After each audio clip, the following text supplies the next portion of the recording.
The class width is the difference in consecutive,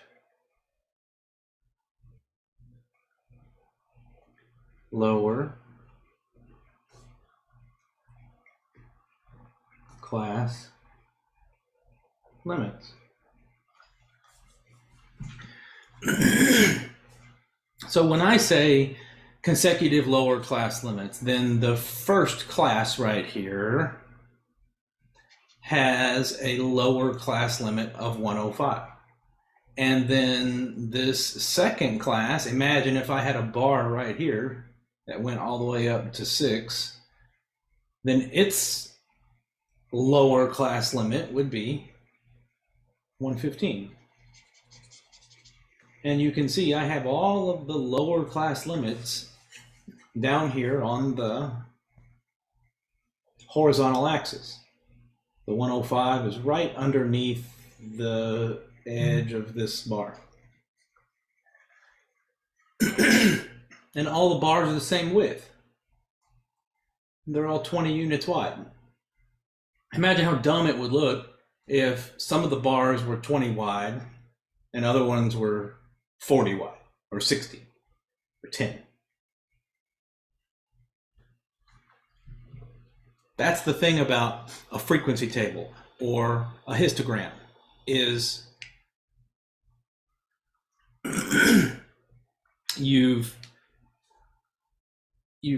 taken this range of possibilities for your data, which is on a real number line, from 105 to 175. You partitioned it into 1, 2, 3, 4, 5, 6, 7 different pieces. So you partitioned it into these 7 different pieces with the scheme that each little piece have the same width. So that's the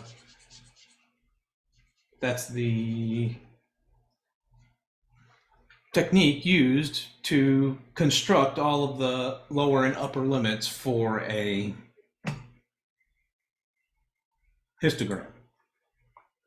That's why when we were making the histograms last week, we were saying, where do you start?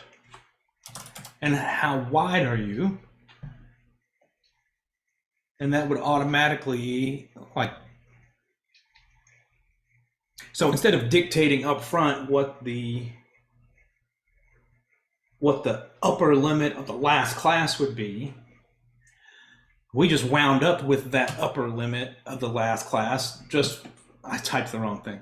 We just wound up with that upper limit because by virtue of having selected the class width, which is what I was supposed to type in right here, but I wasn't paying attention because I was talking. What? I think it's 10. Yeah, I can't add either. So. Thank you.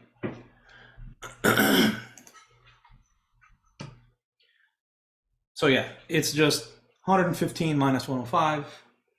If I was paying attention, I'd have seen that, but thank you. Or you could grab any two of these numbers, as long as they're right next to each other, subtract them, the big one minus the small one, and you will have the class width. Also,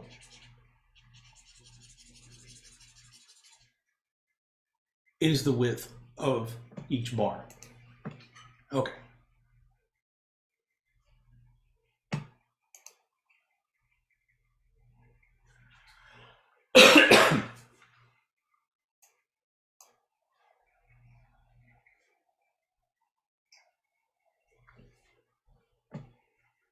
So the lower class limit of the first class, that just pertains to this first bar, and it's 105.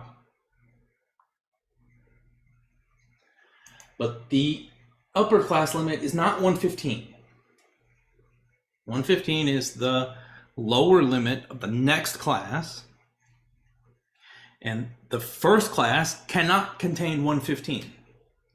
because it has to be a partition. 115 has to belong to exactly one class. Can't belong to two classes. So I can't have 115 in the first class and in the second one. 115 is going to always belong to the second one,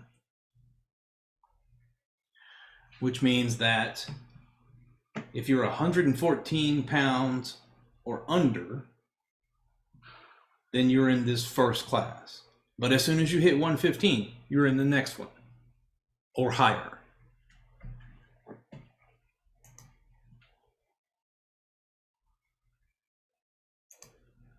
And that's just like what we were doing last week when we were having the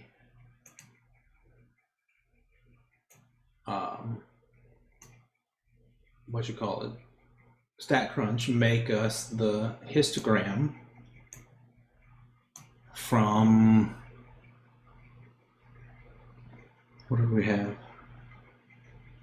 We must have had a bunch of raw data. Yeah, they gave us like a table with like 30 screw links in it, and we'd have to figure out how many belong to each class. So we'd make the histogram and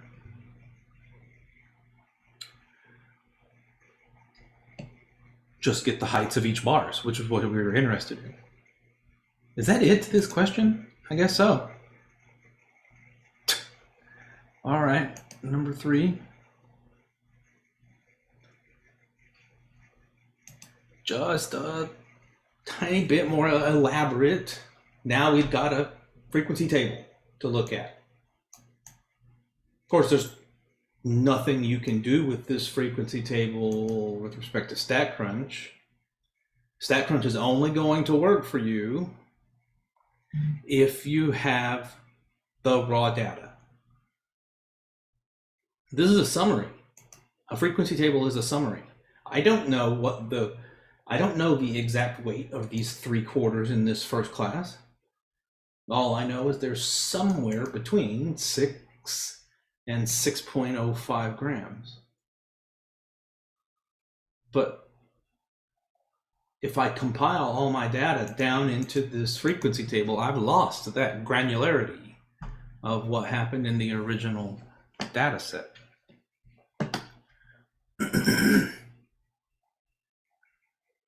And we're just supposed to pick which one of these histograms corresponds to this frequency table. And it's super easy to do. They only got 3 to look at. So it's probably A. I mean, A looks like it's the only one that has the first bar of the correct height. Option C looks like it's a bar with a height 1 for the first bar, and B is over 5.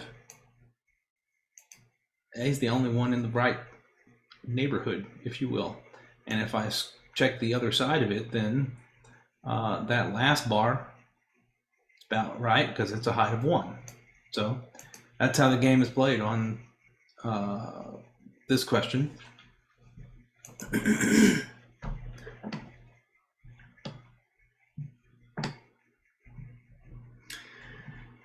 And then at the end of our last meeting, they had one more surprise vocabulary word for us. They had one more surprise vocabulary word for us, and that was normal. A normal distribution.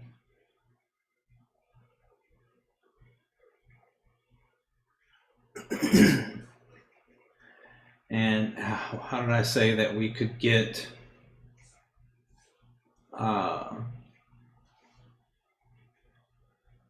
the shape of a distribution? We could get the shape of a distribution by, if we had a histogram, whatever the histogram looks like, if I draw a smooth curve through the tops of the middle of each bar that kind of wants to connect back down to the horizontal axis, then I have the shape of the distribution. This one looks like a mountain.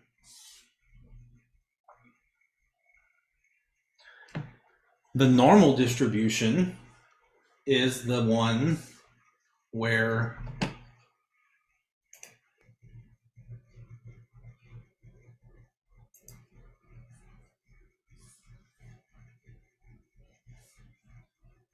the mountain has only one peak. It is symmetric. Number one, it is symmetric. Number two, it increases to a maximum before decreasing back down to a minimum. If you do those two things, then you are at least approximately normal.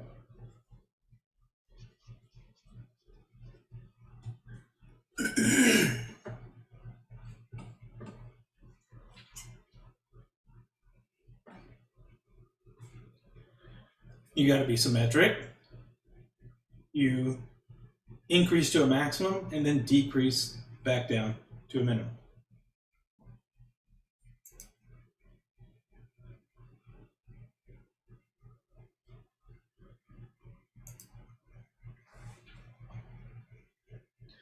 Does that happen in this histogram? Yeah.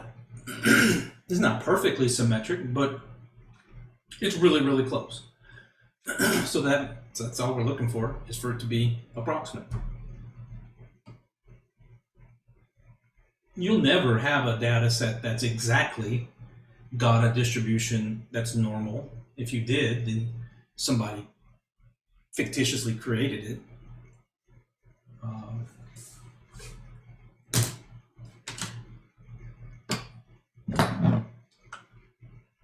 So,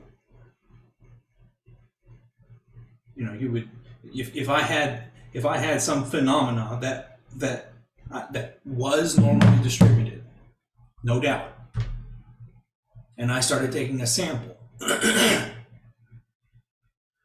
then the likelihood that the sample I randomly select is also perfectly normally distributed, that's very unlikely.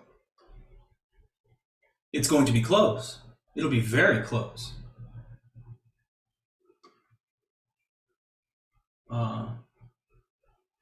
But it won't be spot on. So really right here, they should have said approximately normal distribution. And they kind of make up for it by using words like roughly symmetric.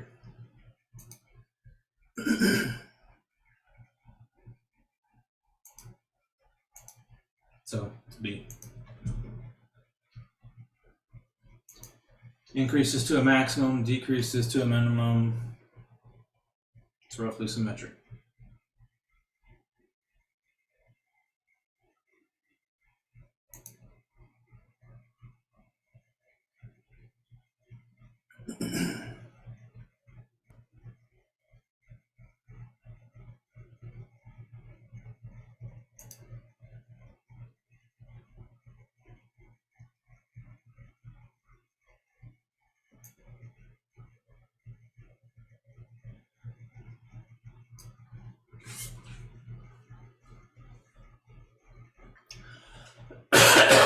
Excuse me. Here we've got 20 pieces of raw data.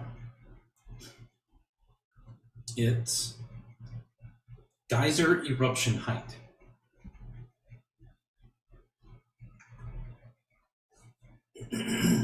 Okay.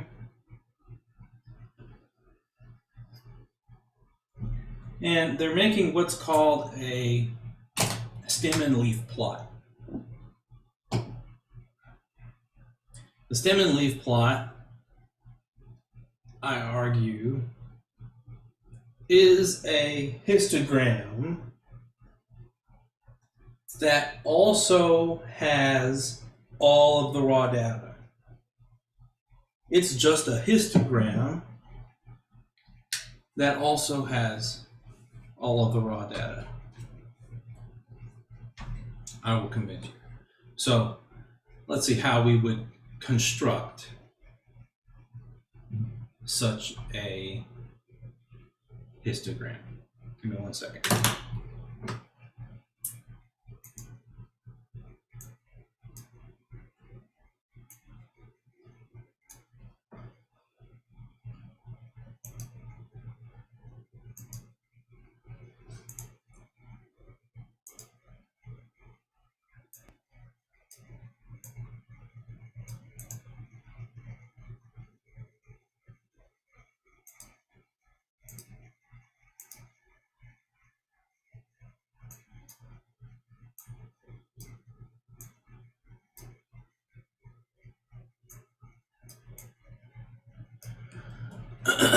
All right, so there's our 20 pieces of data. It's heights in inches of the geyser eruptions.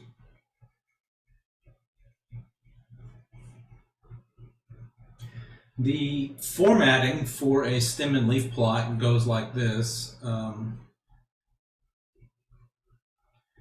If I have a number with digits A, B, and C,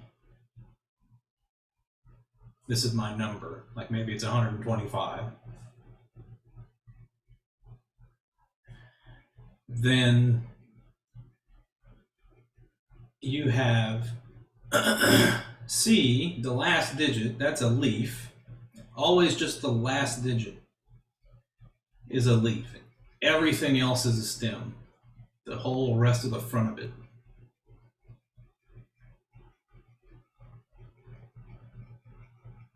Well, these are all 2-digit numbers.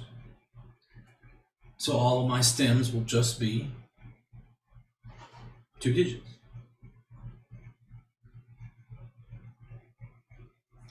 It looks like I'll need a stem of 3.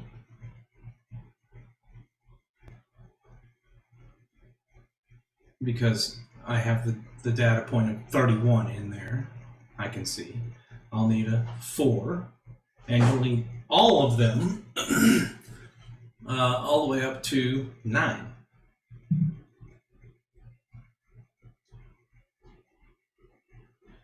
In order to encompass all of the data points in your data set. You draw a big tall bar, separating the stems from the leaves. Then, since your leaves consist in only 1 digit,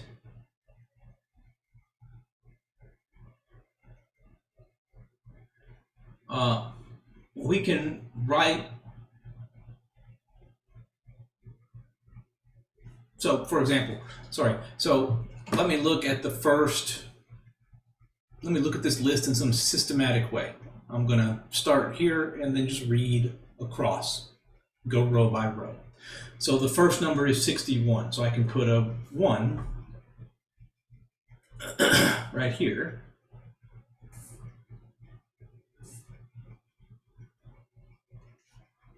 And I can see that I have the number 61 in my data set.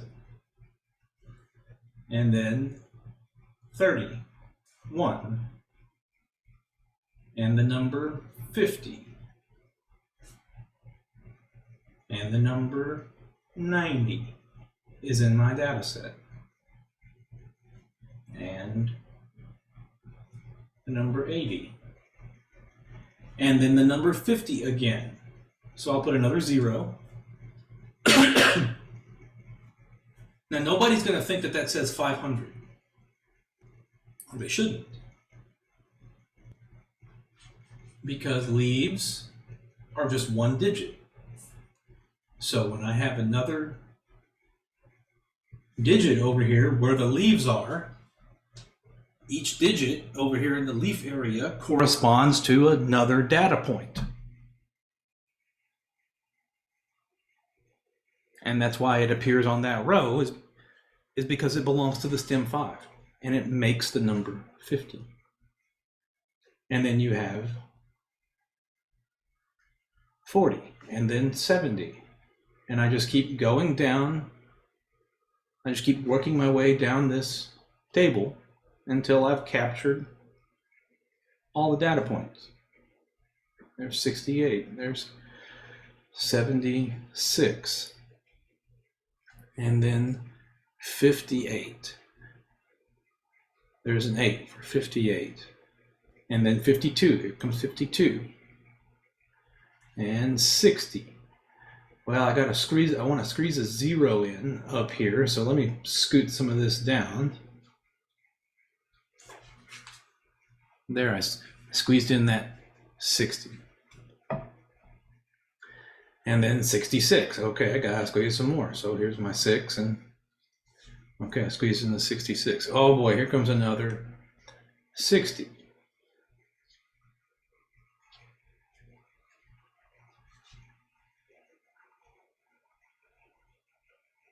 And then 75. Oops, there's a 70.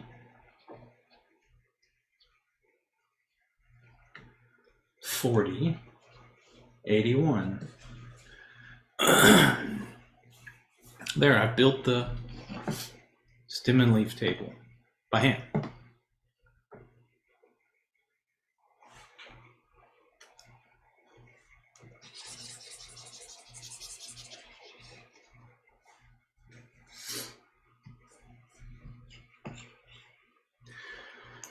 Well, really, at the end of the day, how is this thing any different from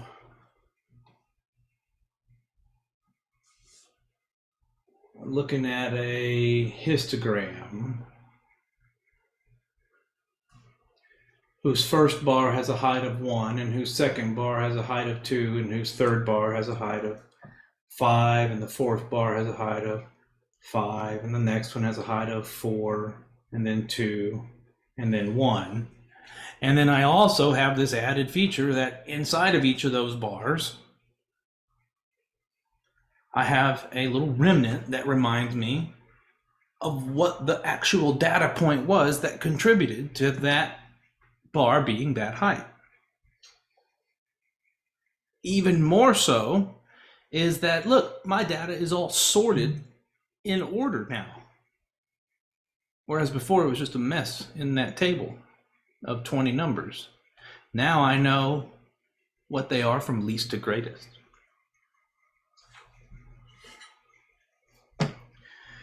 And that's what a stem and leaf plot does.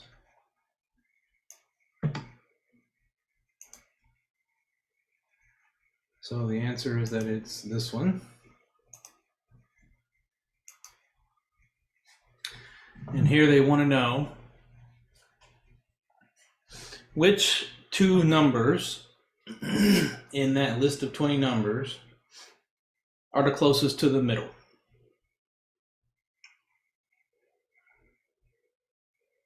So let me ask you this. If you've got a string of 20 numbers laid out,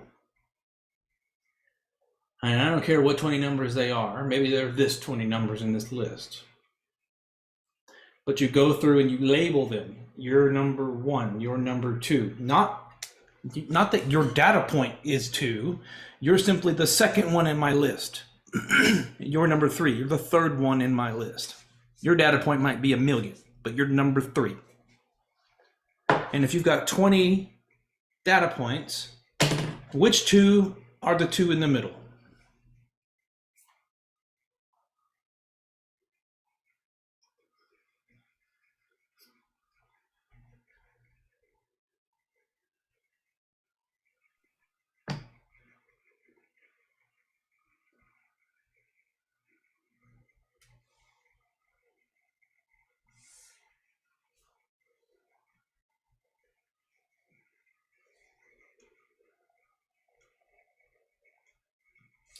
I will wait until the end of time for someone to answer. You said 20 data points? If I've got 20 data points lined out,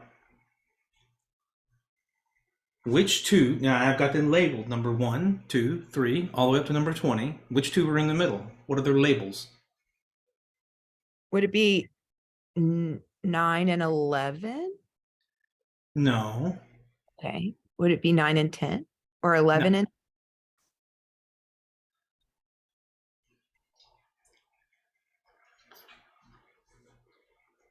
So here's 1, here's 20, right? Comma, comma, bunch of stuff in the middle. I cut it right in half. I need half of the numbers over here. I need half of the numbers over here.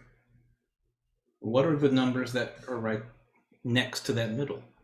9 and 11? No. What happened to 10? Well, 10 is the middle, right? No, it's not.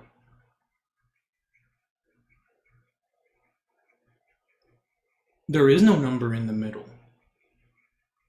If I put 10 numbers over here and I put 10 numbers over here, then I've cut it in half, right? Yeah. Then this would be number 10 and the other one would be 11. 11. You put half of the numbers on one side, the other half of numbers on the other side. That's cutting it in half. And so the labels of the two numbers in the middle are numbers 10 and 11.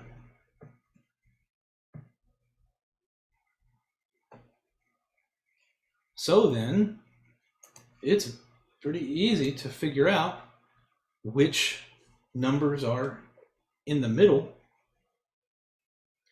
because you can just count up to number 10 and number 11. This is number 1, number 2, number 3, 4, 5, 6, 7, 8, 9, 10, 11. It was 60 and 61 because they were the 10th and 11th numbers in my sorted list that went from least to greatest. Because if it's gonna be good, if it's gonna go from least to greatest, then it already has a natural labeling from 1, 2. It already has this natural labeling 1, 2, 3, 4, 5, 6, and so on. And so it is data points 60 and 61 that are in the middle.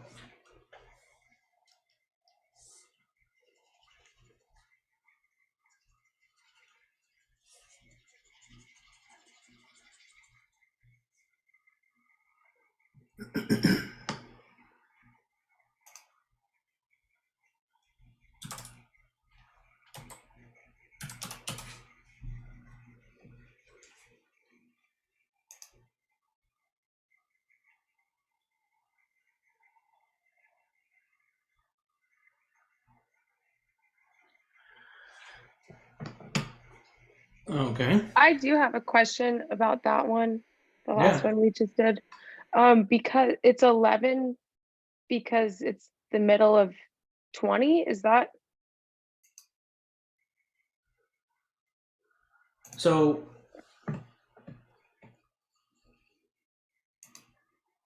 if I have an even length collection,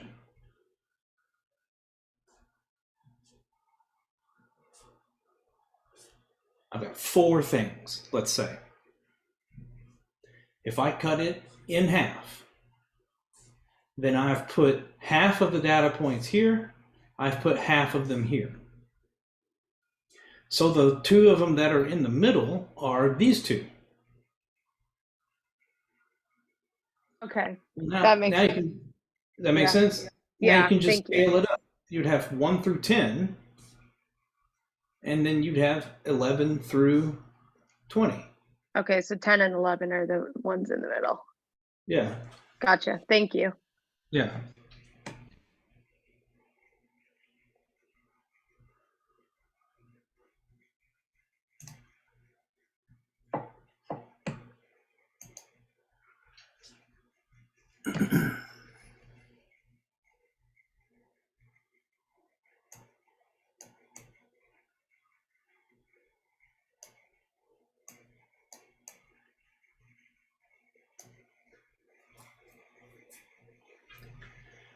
Well, now there's a bunch more numbers. I don't. Well, that might just be 20. I don't know. I don't even want to count it. I think there's more than 20 there. And what's, we don't have to do it by hand. Naturally, if we were trying to do something that was a real big data set, we definitely wouldn't want to do it by hand. We ain't got that kind of time. You can click this button and open it in StatCrunch.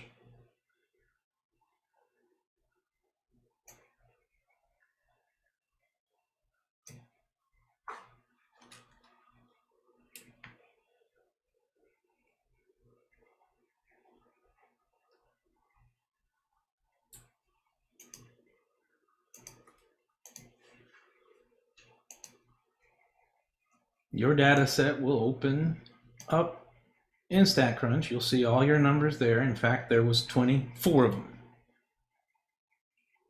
A little bit more than 20. Evidently, it doesn't take much more.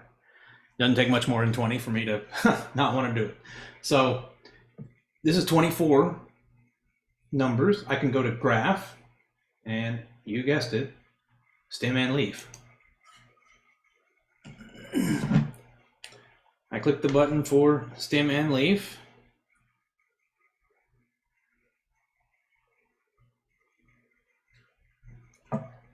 I tell it which column the data is located in. It's this one. Scroll on down. I guess that's it. Yeah, compute. And boom, there's my stem and leaf plot. I can see right away that the lowest number is 64, the biggest one is 98. Now look at how they were kind of goofy with breaking this up into two deals. Like, I don't need that, really. I don't know why it would. Well, I would probably did that because the one for the sevens is so long. But when you go to type in your answer, you're going to have stems of 6, 7, 8, and 9. And you will concatenate all of these. You would put down a stem of 7 and then have 11 digits, 11 leaves on that 7.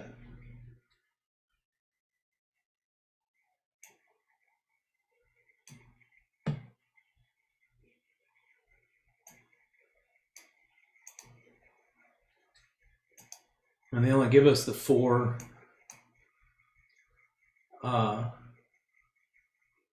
boxes here to deal with.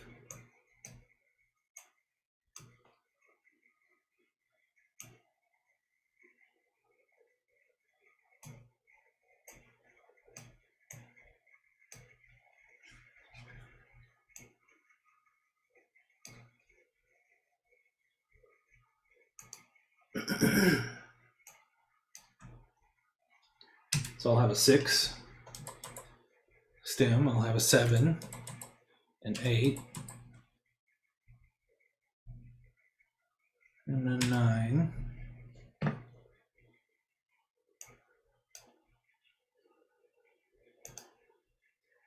And I wish there was more room that I could show you what's happening all at the same time, but as I type it in, but that is not the design of the website. Because as soon as I click in the box, it wants to reformat everything.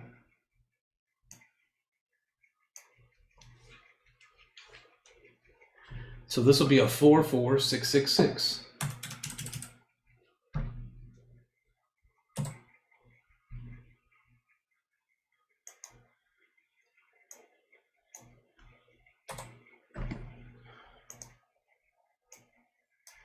And for the 7, it'll be 0, 2, 2, 2, 2, 4, 4,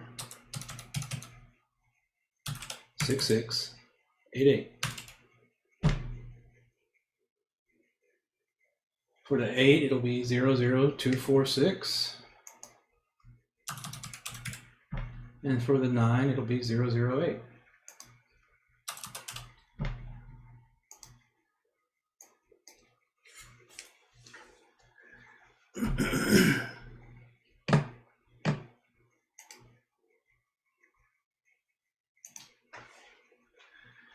The two values that are going to be in the middle,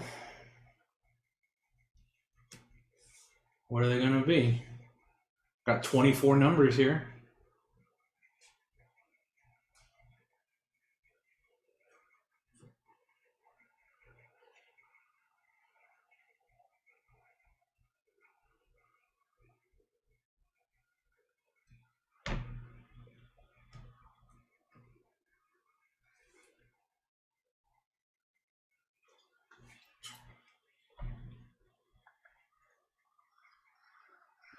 Is it 74 and 76?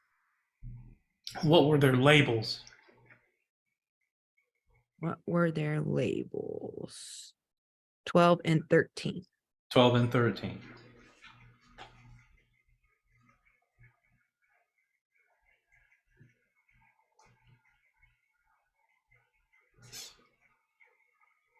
Then you have 12 data points over here and 12 of them over here. That's cut in half. So number 12, let's see, I'm sure you were right.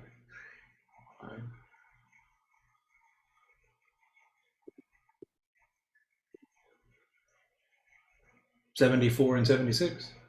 Yeah. Yeah. Now, on mine, the two numbers are repeating. That's fine. Okay.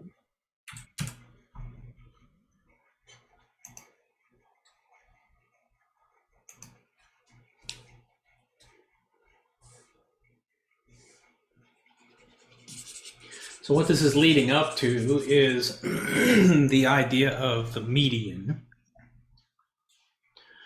The median tries to just be a statistical representation of the center or the middle of your data set.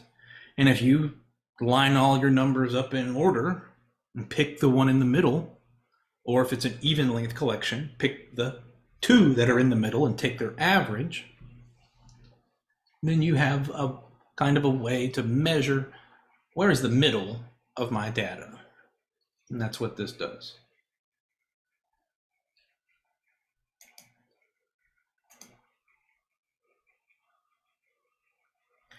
All right, this is a good stopping point for now. Let's take our break. And when we come back, we will be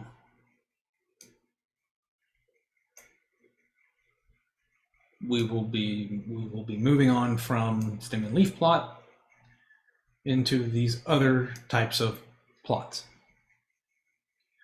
which are super duper easy. Okay, let's take a break.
Excuse me.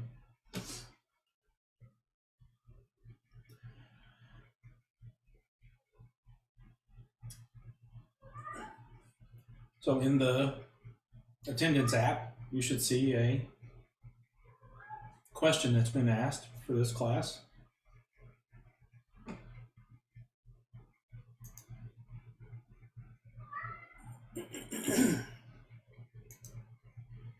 It's just a yes, no question.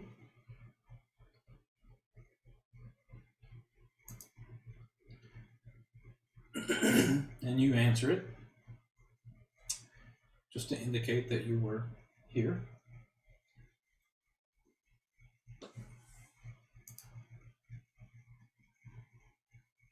All right.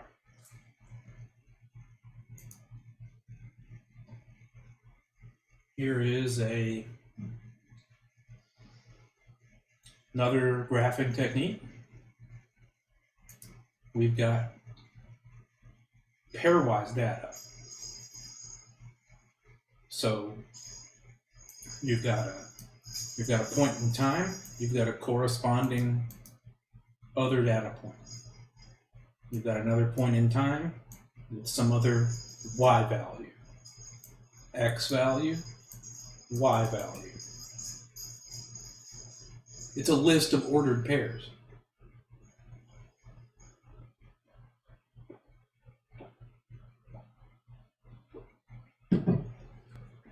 What can you do with this list of ordered pairs? Let's click the button to open in StatCrunch.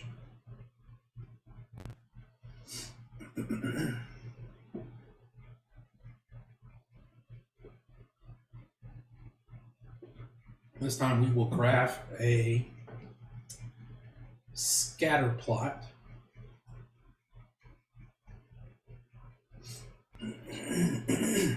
Scatter plot is what it's called.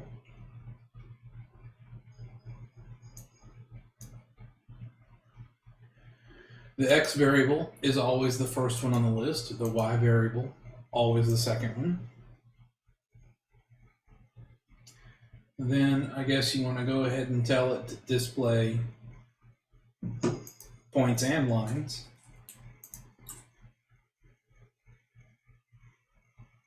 You could do just lines, but you can also pick them both by holding down your control key and clicking both of them, or if you have a Macintosh, it's the command key.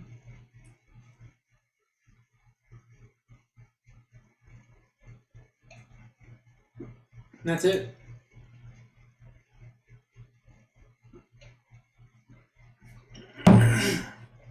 Makes a chart, looks like a stock chart or whatever.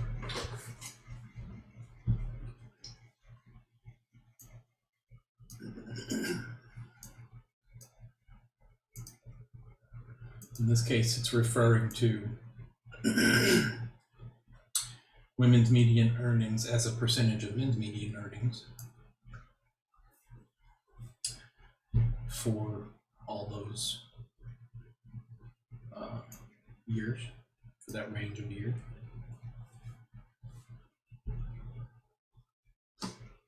And then it becomes pretty obvious which one it's going to be.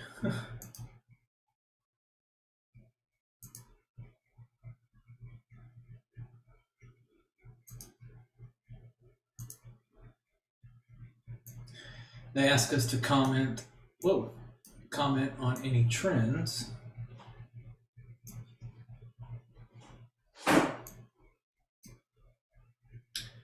And the trend we see is that, yeah, it's going up on the most part. Yeah, sometimes it's down, but in the big picture,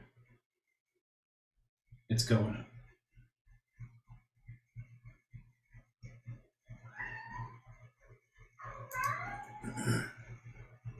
Now that notion will be this idea will come back more formally in week 7. And when it gets here, you will be oh so thankful, because weeks 5 and 6 would have been so brutal that week 7 coming will be like a relief.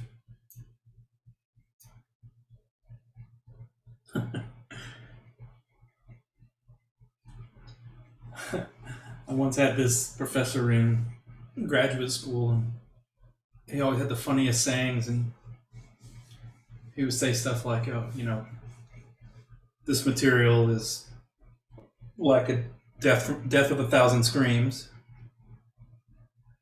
It'd be like it's the death of a thousand screams, and you will pray for death, and death will flee from you. type of ominous talk of the future, but no, really, weeks 5 and 6 are tough, and then week 7 suddenly super easy.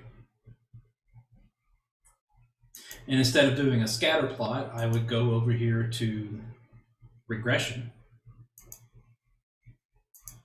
Has the same feeling where I tell it who is X and who is Y. I would compute and get all this information, but then, let me back up here.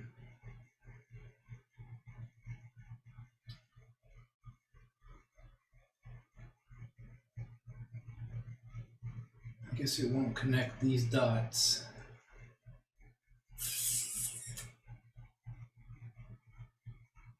Well, you could imagine if the dots were connected.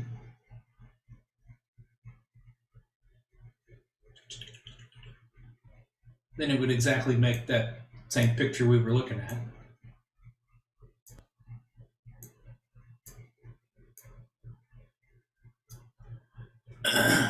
But then now I've got this red line called the fitted line. Sometimes people would informally call it a trend line. And very clearly the trend line is going up. So we will formalize that idea in the future of the idea of, can you see a trend?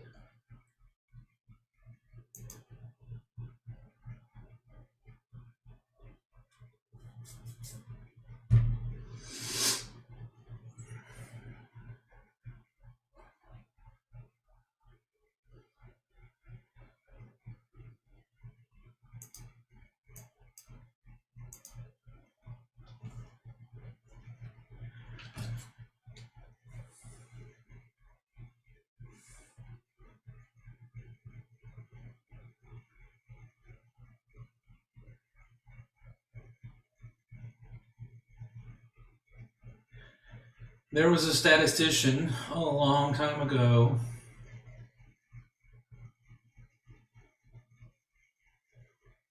whose last name was Pareto. Really smart individual. And I would have to look up what it was that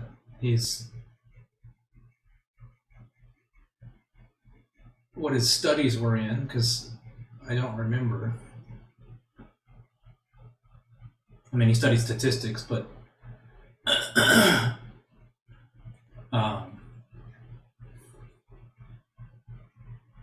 at least to us at the undergraduate level, no one knows what it was that he studied, because somehow this stupid chart is the only thing his name is famously associated with.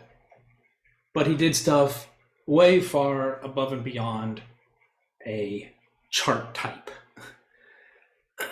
Because any lucky old Joe Schmo from back in the day could have stumbled on this dumb idea of, hey, let's organize the bars to go in decreasing height. What can we call a chart that's not a histogram? It's just a bar chart. What can we call a bar chart whose bars have been sorted to go from tallest bar to shortest bar?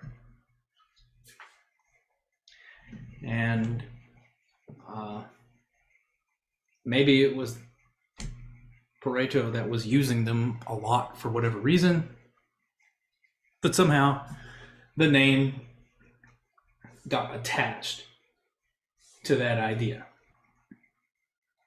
A Pareto chart is a chart, a bar chart, where the bars go in decreasing height. These are bar charts here on the, they're not histograms. A histogram would not have classes at the nominal level of measurement. A histogram would have classes that are at least at ordinal,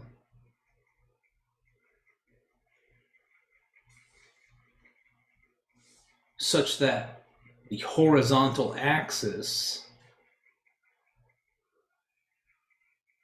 would be this place of continuity, continuousness, so that you could have, you know, the first one, and then the second one, and then the number 3, and the number 4. There's got to be this order here. I can't put help wanted ads. I don't know help wanted ads. Does that come before networking? I mean, I don't know.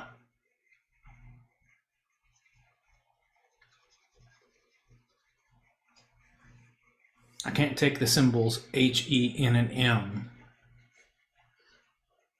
I mean, I could sort them alphabetically, but that's out of context.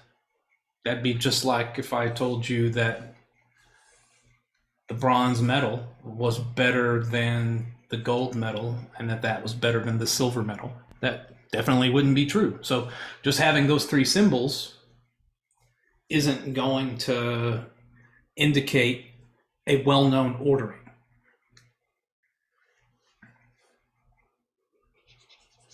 So I can't sort H, E, N, and M alphabetically and have it be a histogram all of a sudden.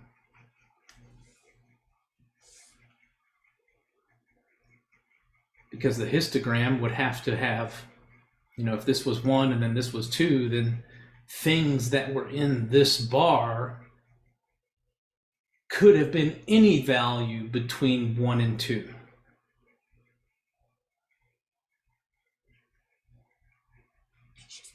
Not simply either 1 or 2. Okay, so this is a piece of cake, though, right? I mean, look at the table. There's still a correspondence between this table and this bar chart, just like there was with a histogram. The only difference is that the it's not continuous on the horizontal axis. That's no big deal to us, I guess. The H bar is the tallest one. The second highest bar would be the M bar at 60. So that means it's got to be this one. Question's done. Except for the second part. In the second part, they want to know, well, based on this, which one would you think is most effective? Well, naturally, the one with the huge, giant, tall bar that's way taller than all the other ones put together.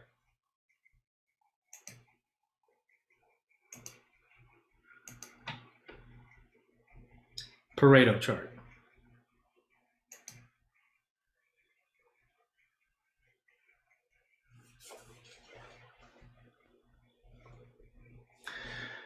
This is somewhat of a less helpful question.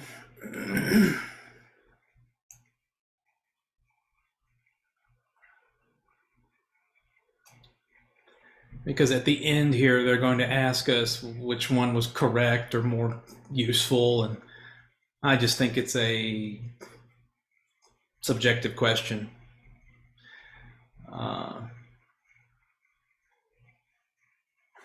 But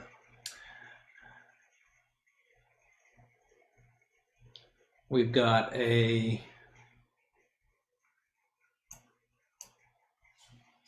study of how people get jobs. I guess just like the last question. They're not very creative when they write these. Except here, networking seems to be the hot button.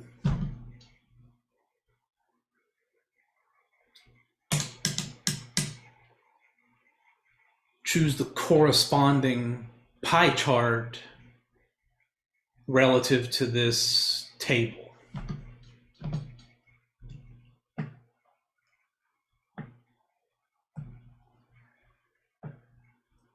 So I would want the pie chart that has networking as the biggest slice.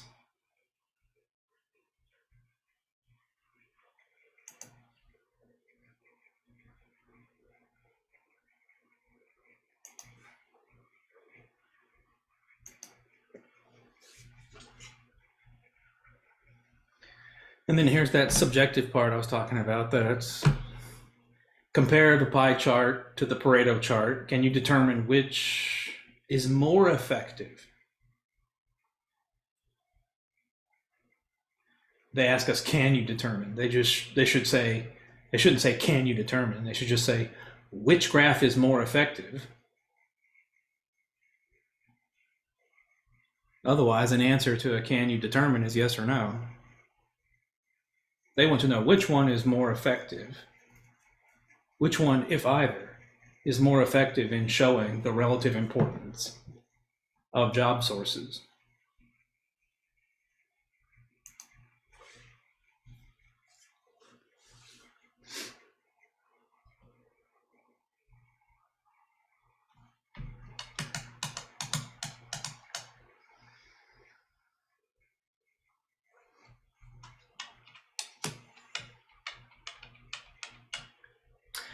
And if I'm right here that it's the Pareto chart, well, then I'll have to think of a reason. And my reason would be that the numbers can give you an idea of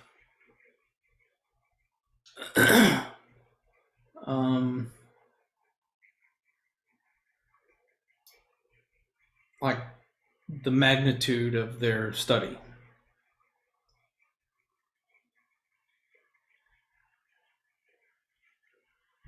If it's just pizza pie slices, then unless you put something in there to tell you how many people comprise the whole pizza, how many people are eating this pizza, and how many people got this big slice, then I've lost that information. Now, if I were to tell you somehow in this table, like in this, what do you call it? Not index, oh, legend. If I'd have come over here in this legend and told you how many people was with the help wanted ads and how many people was with the executive search firms, well, then I would claim they're identical. But that's not an option.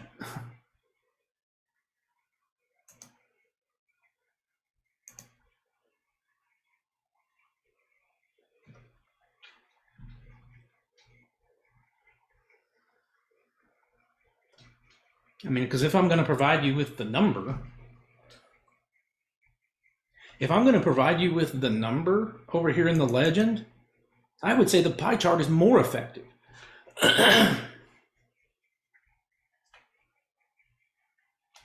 Because then you would have a visualization of not only the frequency table, like if I just gave you the pie chart with the corresponding numbers in the legend, then you would be able to recover the frequency table, and you would already in an instant, without even having to do anything, have a visualization of the relative frequency table, because what does the columns of the relative frequency table add up to? They add up to 100%, because the first one would be 42 over 400, and the next one would be 16 over 400, and then 297 over 400, and then 74 over 400. Those are all percentages. They can be interpreted as percentages. And this column would add up to 400 over 400, which is 1, which is the same thing as the number 100%.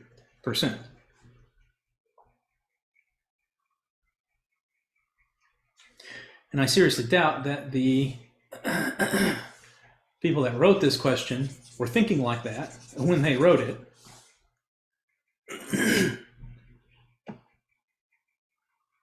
Maybe.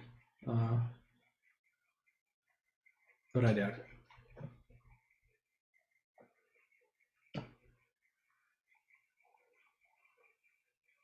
In other words, I doubt that if they had put those numbers in this legend, that the answer would have been the pie chart is more effective. But we'll never know.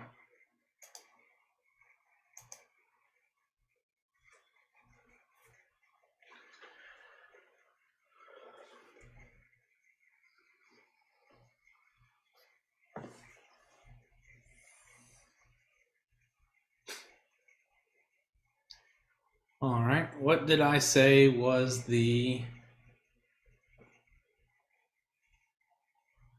manner in which you determine the shape of a distribution?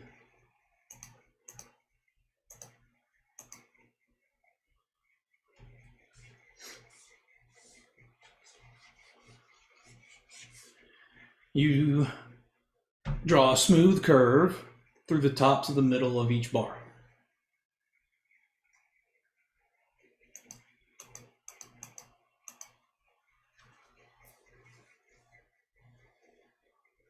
Well, if I have a histogram and my curve, instead of being a smooth curve, is just connecting the straight line segments,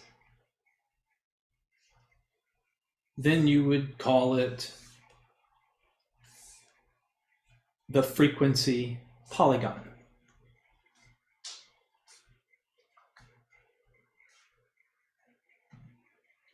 Now, the frequency polygon has got to come down over here and connect to the horizontal axis. If you forget that part, don't worry, the problem will count you wrong, and you'll remember, I hope. It has to come down and connect to the horizontal axis. Just like the smooth curve of the distribution had to start off small and be smooth. It didn't just suddenly start at the first bar. No, the frequency polygon is this jagged thing, polygon shape.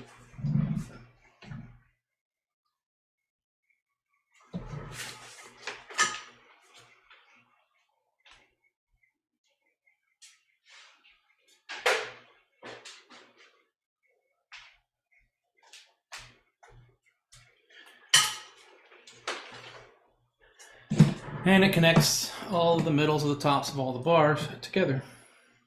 That's it.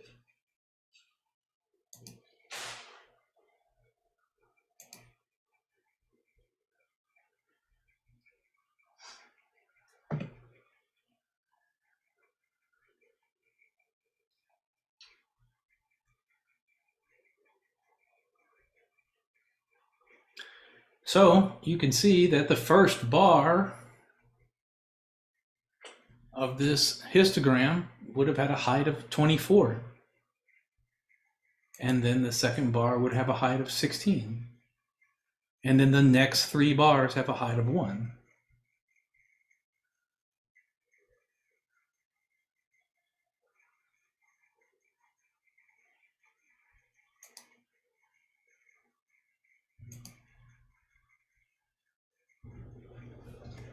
And that's a frequency polygon. Then they want to know which direction is it skewed. Is it skewed to the left or is it skewed to the right? Well, for now, your notion of skewedness is which side is the tail on. Here, let me cut this thing in half. It's not in half. Let me cut it in half. And over here is the body, and over here is the tail. The tail's on the right, so it is skewed to the right.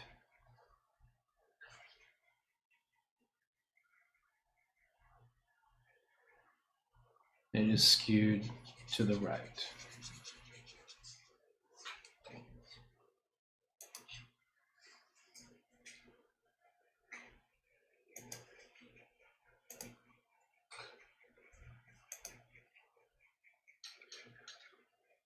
And that's a frequency polygon.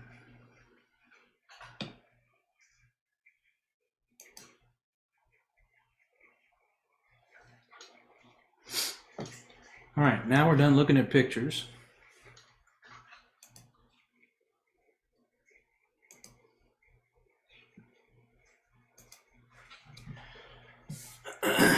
Time for our measures of center and measures of spread.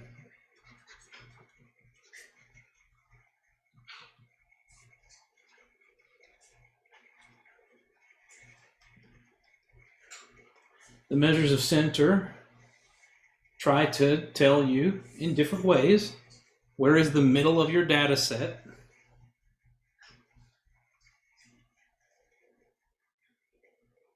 And for some peculiar reason, they all start with the letter M.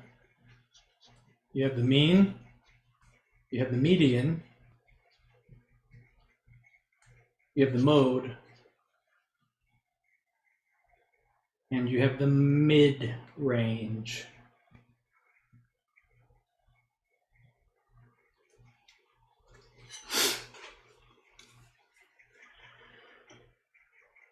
The mid-range is not the range. Very different things. The range is a measure of spread. How is it spread out? The mid-range is something else. So, mean, median, mode, and mid-range.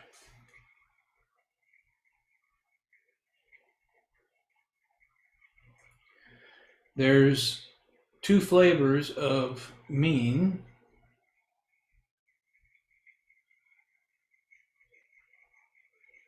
Well, let me rephrase that.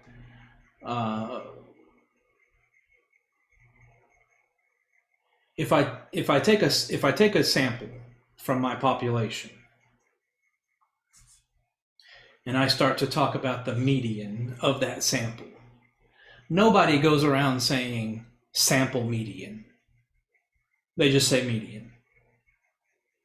And you understand from the context that they're talking about the sample median, the median of the sample.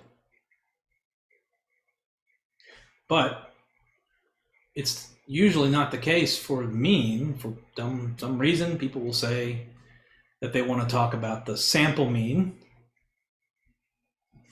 or the population mean.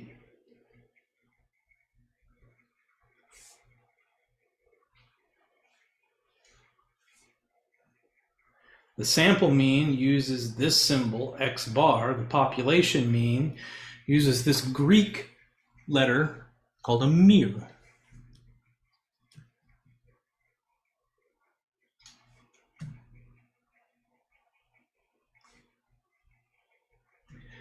This theme will continue. The theme that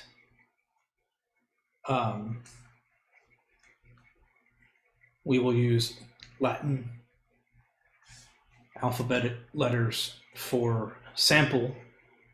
We will use Greeks for population. So if I've got some statistic and it's a population statistic, actually, if it's a population statistic, it's called a parameter.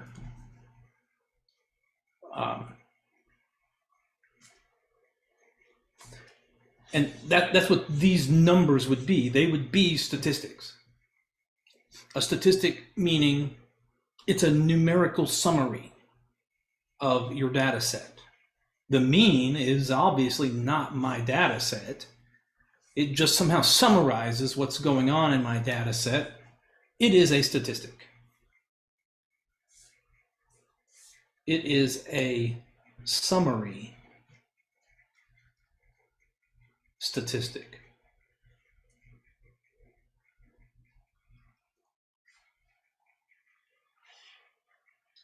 All of the rest of what we're going to talk about today are summary statistics. They summarize something that's going on in your data set. If we use notation, such as a symbol like this, to mean something, then if it's Latin characters, it'll be about the sample version. And if it's Greek, it'll be about the population.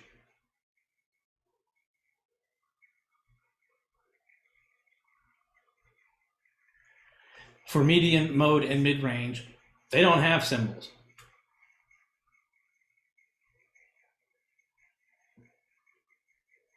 So then that's probably why nobody's saying population median or sample mode. There would be no confusion.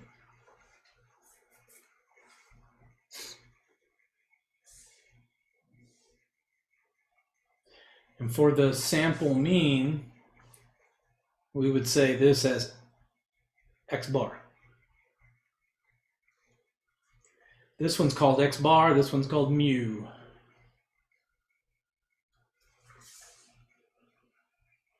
These are the measures of center, and they all start with M.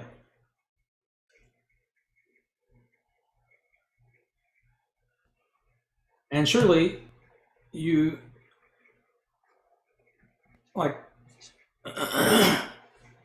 would know the definition of the mean. It's the average. But before I could write down that definition formally, I'll immediately have to break the rule of Greek characters for the population, because capital N is always the size of the population.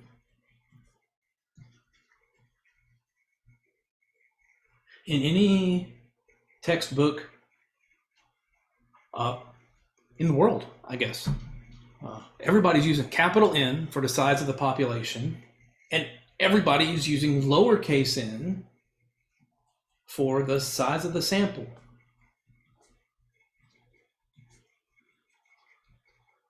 And as I stressed in the last class, the sample is not the population. The sample is a much, much, much smaller subset of the population.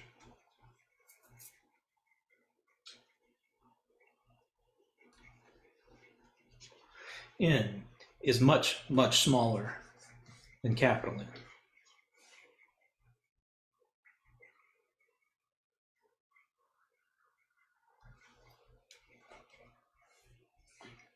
All right, then the sample mean is, well, if I had a data set that consisted in these points, look at my subscripts. They tell you that my subscripts have like labeled each one of my data points. This is the first one, this is the second one, this is the last one. Its subscript is little n. So clearly I'm talking about a sample here, since it has n many.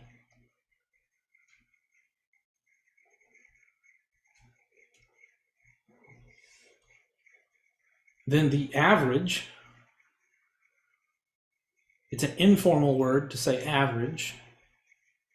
A real statistician would never say average, but I am not a real statistician. You have math, and then statistics is like this. It's not even a subset that just overlaps with math. Statistics, math. And I am right here.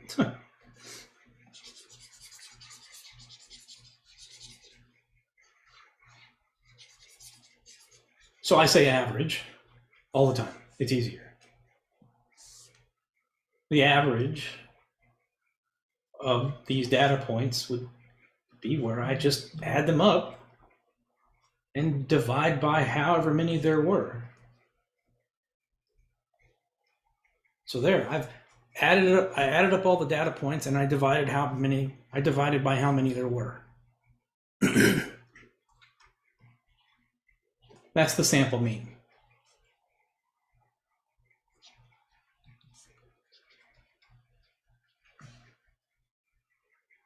Easy. If you had a small enough data set, you could whip out that sample mean pretty quick in your calculator. You just plus, divide by however many there is, boom, you've got it.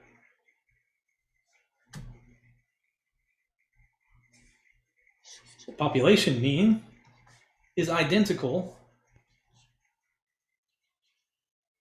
with the exception that the data set you're talking about had capital N many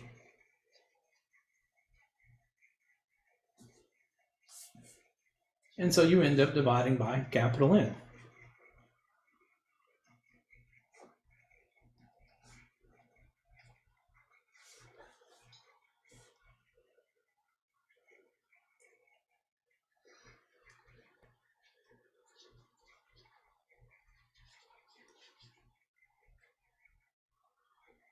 And this is our population mean. My population would have to be awful small for me to actually be able to compute that number. The majority of work in statistics has its entire foundations on the idea that your population is massive, so unwieldy and huge that you could never actually compute this number. Because if you could compute this number, there'd be no reason to do any of the other stuff that comes in this class. If you could always compute this number, then you'd never need to estimate it, because you could just get the exact value.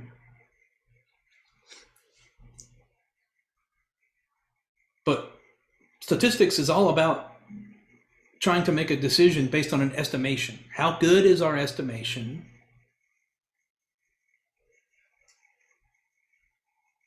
You know, we can compute stuff like the probability, you know, the likelihood that our estimation is correct or is within a certain degree of being correct.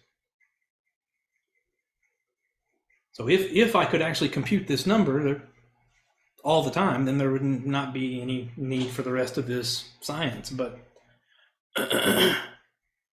in the majority of situations, you can't compute this number, and so statisticians stay with work. They have work because of that. It's just the average, sample mean, population mean. The median already got a fuzzy definition going earlier, because the median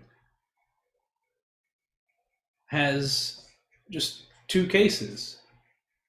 The case where your sample or population, whatever, has an odd, where either in or n is odd,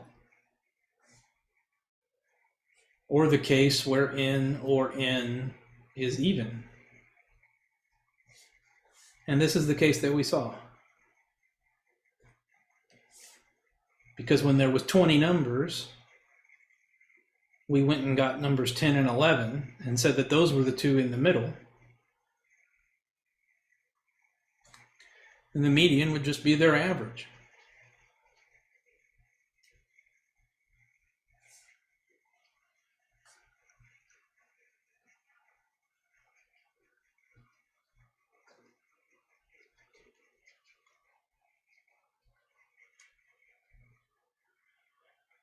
If it's an odd length collection, like if there was 21 numbers,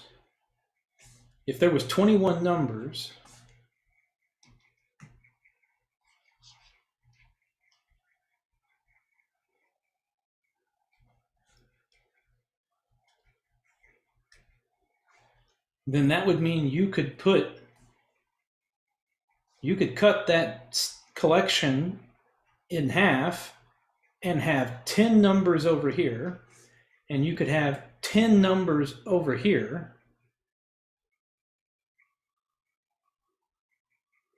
And then there would be this one number that's left in the middle, and that's your median.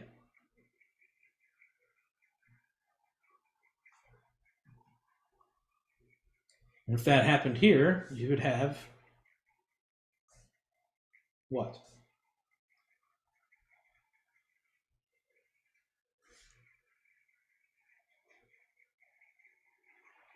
Fill in the blanks.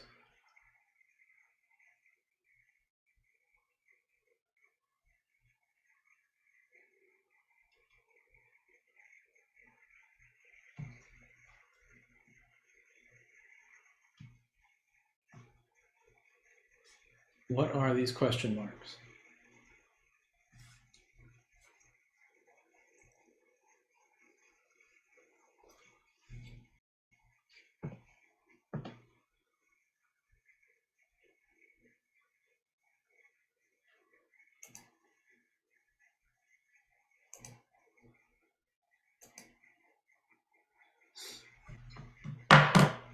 Oh, wait.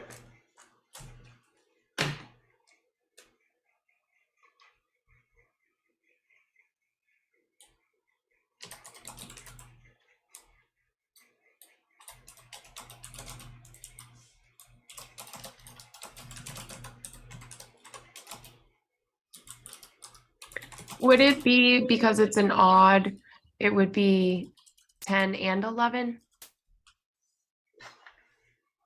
So if I've got exactly half of, not half, if I've got the same quantity over here as I do over here, the same amount of numbers, with that stipulation, it forces the answer to what these three question marks are.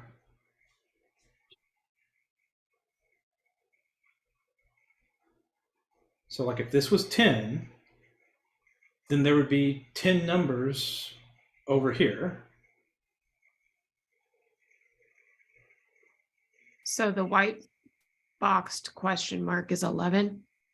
It would have to be 11. That's the next one. 10 on the other side, so 12. And that should count up to 10 numbers. Okay. You've got 12. Okay, so it's even on both sides, even though it's an odd number, there's an even amount, so there's an exact median. Yes. There's a number right exactly in the middle. Cool. If you have an odd length collection, then you'll have a number right that's right exactly in the middle.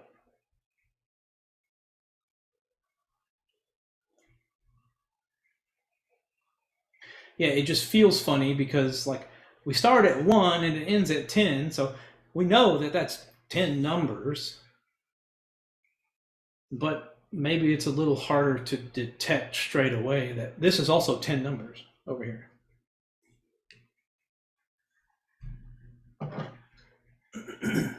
I mean, it would have to be, because 1 through 20 is 2 groups of 10, and all I did was throw in one more number.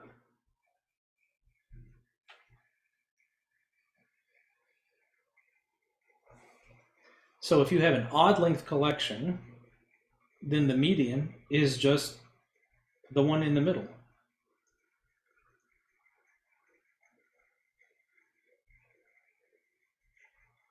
Okay, cool. Now they have to be, it has to be sorted in order from least to greatest.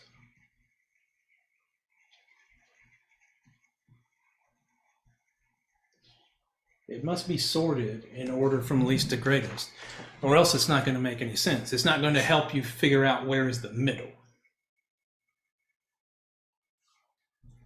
or give you a sense of the center.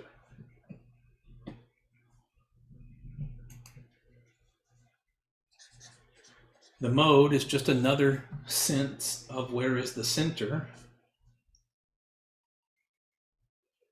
because it is, well, some people would say, oh, well, it's just the most frequent observation. Well, that's not exactly right. Because what happens if my data set has every point is unique? What if every point in my data set is unique? What if my data set just goes 1, 2, 3, 4, 5? What's the mode? Well, if you say that it's the most frequent observation, then they're all the mode, because I saw them all once, and the biggest frequency I saw would be 1. And we don't want that. It has to appear more than once.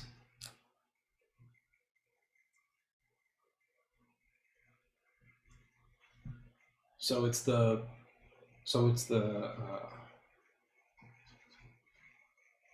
most frequent observation appearing more than once. And even that's not exactly right.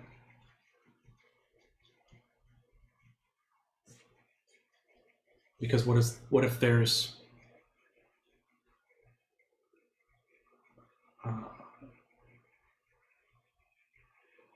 what if I have 2 different data points that both came up 3 times?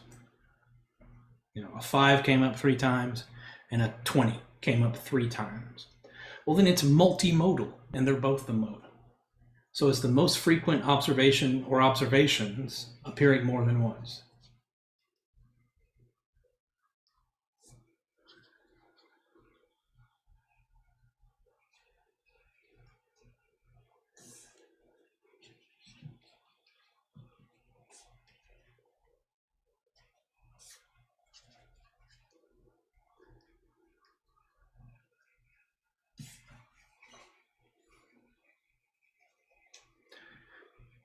And that's the mode.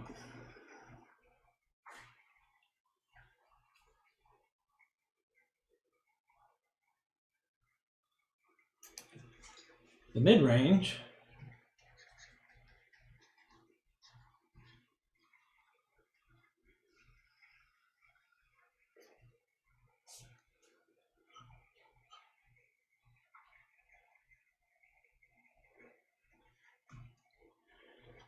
should be understood by you to be the halfway point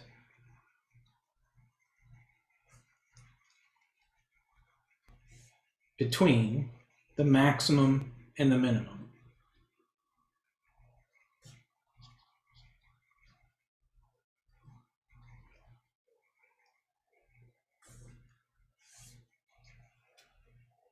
If I plotted out all of my, or if I put this number line and I had a minimum of 1 and a maximum of 5, then you could tell me, just with your sheer thought, what is the number that's halfway between 1 and 5?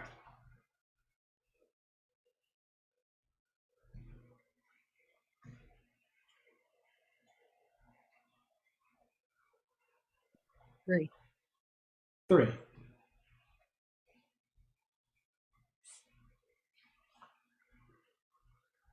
Computationally, you would take their average of the max and the min.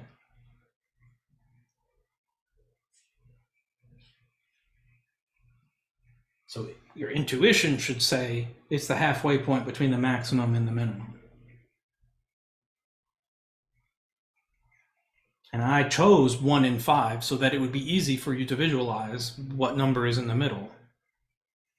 But that will suddenly be a lot harder if you had some other weird numbers. So to compute it, you just take their average of the maximum and the minimum. It's the average of the max and the minimum.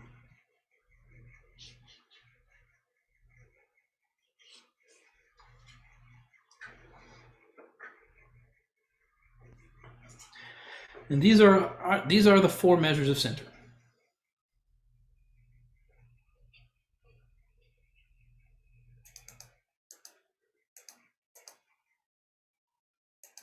The mean, median, mode, and mid-range, where little n, size of the sample, to get the mean, just add them all up and divide by how many. The median, we just cut it in half. Grab the number in the middle, if there is one, or if when we cut it in half, it breaks it into 2 pieces because it's even length, you take the average of the 2 in the middle. This is also an idea of the middle. It's more like a dartboard type of average. Where did the majority of the darts land?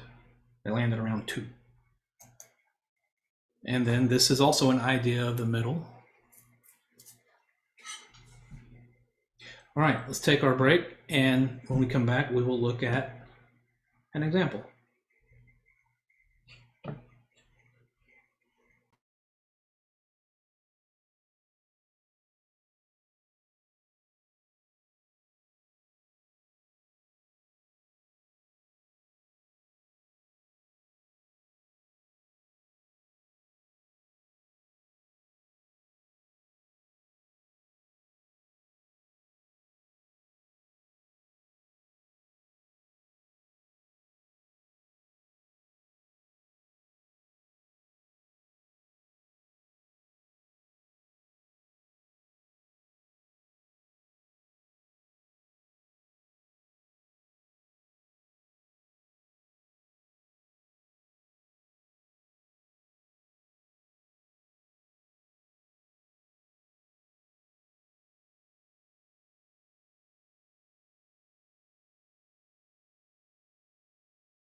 All right.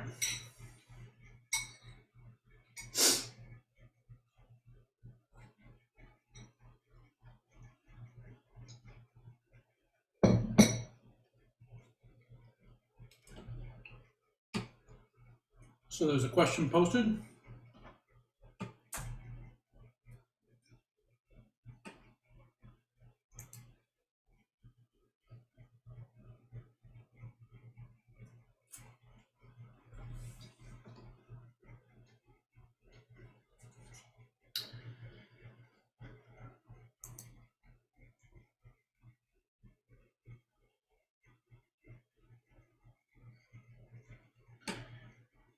There is a question posted. The clock does run out on that question, so answer it sooner than later.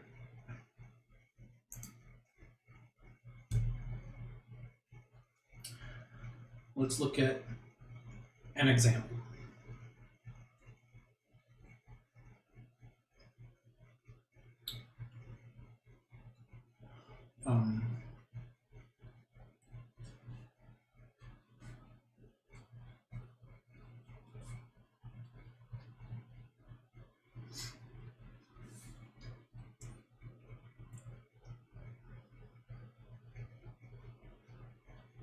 Here's my data set.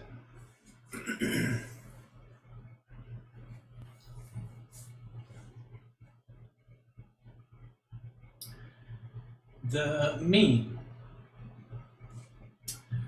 is 1 plus 1 plus 3 plus 5 plus 5. That's 15 divided by 5 because there's 5 data points. This is 15 over 5. That's 3.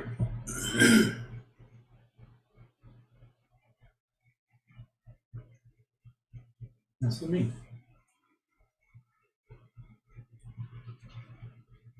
The median is also 3.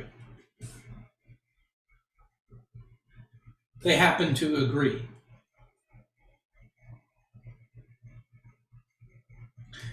If the mean and the median are either agree exactly or are really close to each other,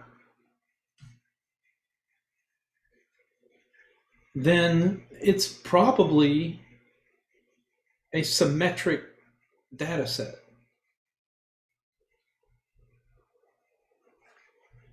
I won't even say probably. It's approximately a symmetric data set.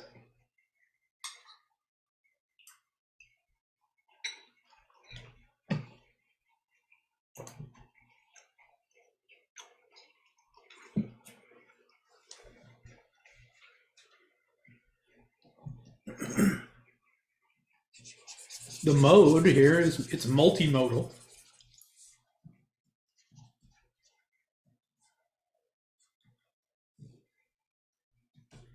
The modes are 1 and 5. So that's telling us that we're not seeing a lot of observations around 3. The other two descriptions of the center are exactly 3, but the modes aren't. They're something else. And so it's not the case that my most frequent observations for members of this data set coincide with these other two measurements of the center.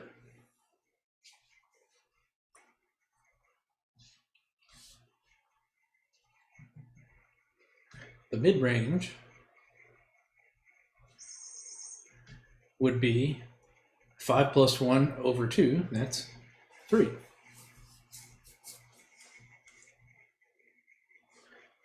So here you've got 3 of these measures of center, all giving you the same idea of where the middle is. But when you take all 4 of them together, we would see that somehow that 3 is not fictitious, but um,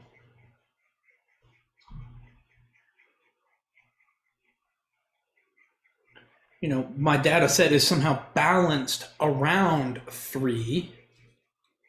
It's symmetric because the mean and the median are in agreement. I really know it's symmetric with respect to the extreme values because the mid-range agrees with the other two. Because the mid-range is only using those two pieces of information and nothing else.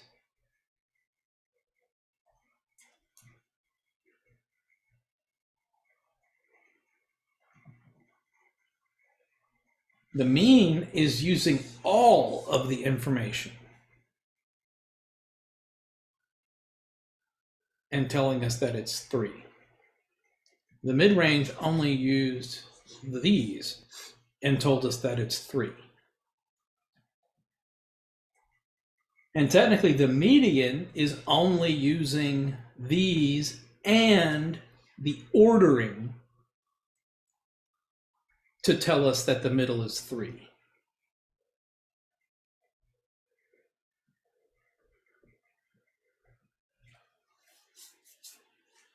And the mode, like I said, is like throwing darts at a board, and where did the majority of the darts land? They didn't land around 3. They landed way over here at 1 and 5. Now, recalculate all of this if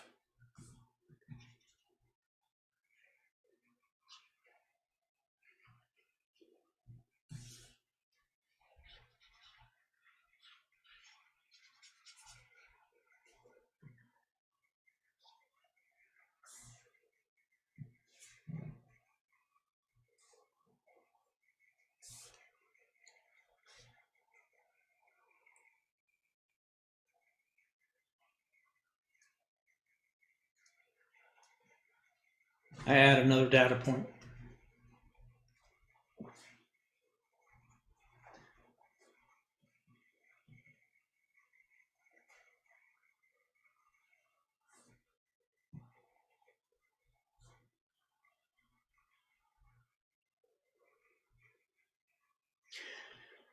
Now the sum of all the data points adds up to 30, and there's 6 of them.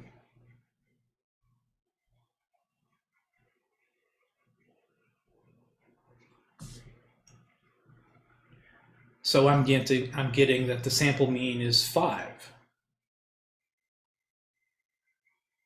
My median, since there's an average number, or excuse me, since there's an even number of data points, would be the average of these two in the middle. It'd be 4. You can plainly see that the number in between 3 and 5, halfway in between 3 and 5, is 4.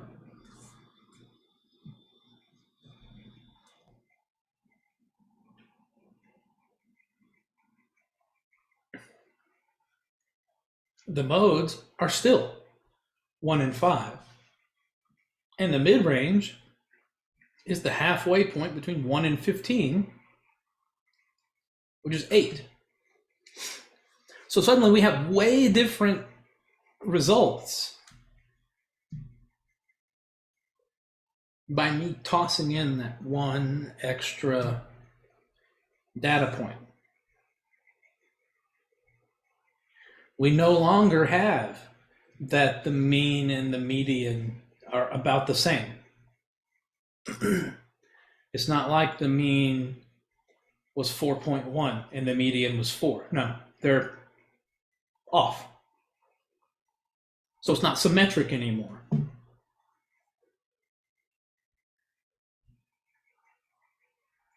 If it's not going to be symmetric, you have no hope of it being normal.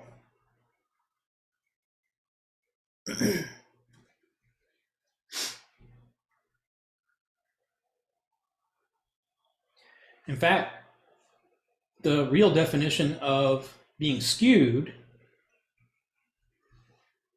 is a comparison between the mean and the median. Because a skewed right data set has the mean to the right of the median. The median's always going to be this tallest part of the distribution. And if the mean is coming out on the right-hand side of the median, then that must mean that you have some data point way down here, like 15,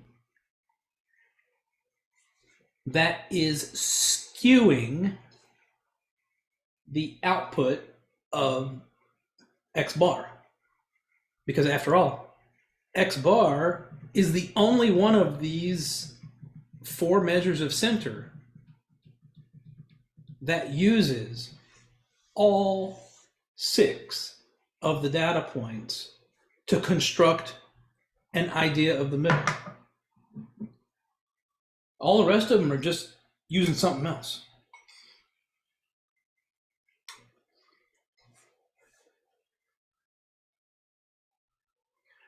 So I have the mean that's greater than the median. It's to the right of the median, so it's skewed right.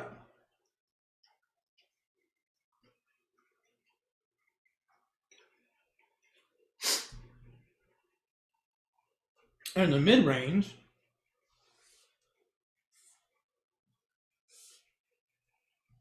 is literally the number halfway between the maximum and the minimum. That's its only way to produce for you the idea of the center.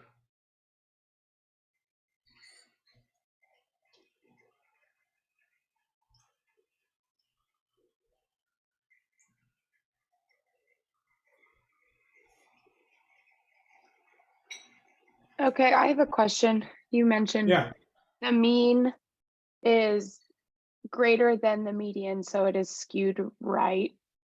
Yeah. Is that the case across the board? Yeah. And then if the mean is less than the median, is it skewed left? Yes. Okay. Thank you. Yeah.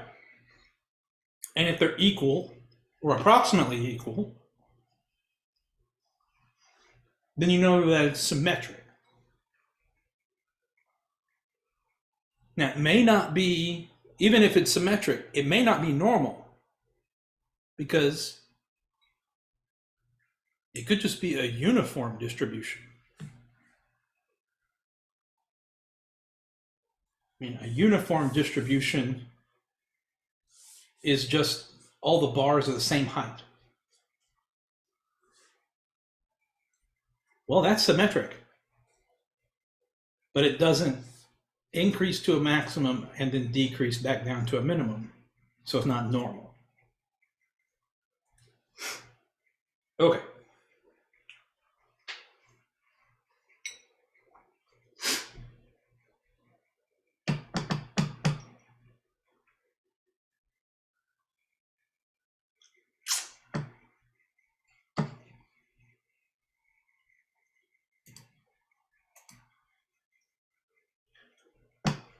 Reopen the homework. My session ended.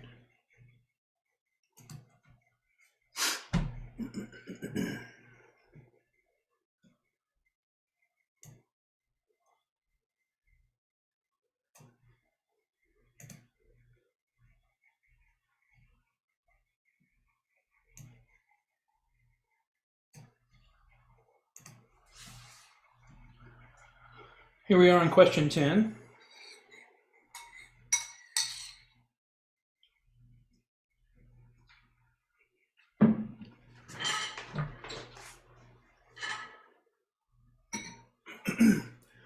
Now, I could make you use your calculator and do this, but I won't.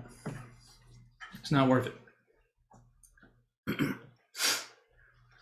What you're supposed to do is you're supposed to know where these numbers are coming from, but then leverage technology to ensure you're not making a mistake. So you click the button, you open in StatCrunch.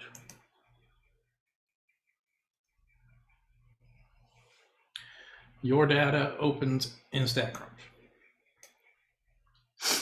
Now, all of these statistics were called,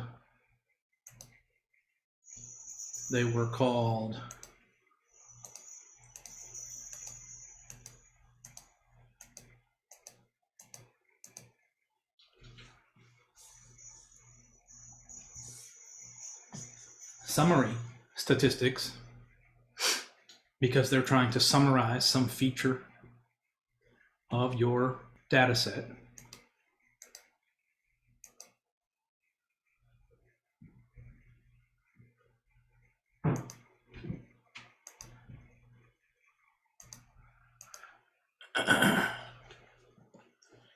So in StatCrunch, you will go to Stat, Summary Stats, Columns. You go to Columns because your data, when it was input into the table, is organized like a column.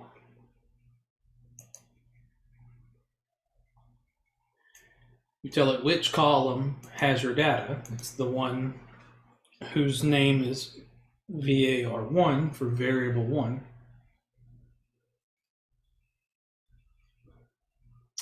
And if you scroll down, don't click anything yet. If you scroll down, you can look at this list, and it shows you all of the statistics that are selected by default.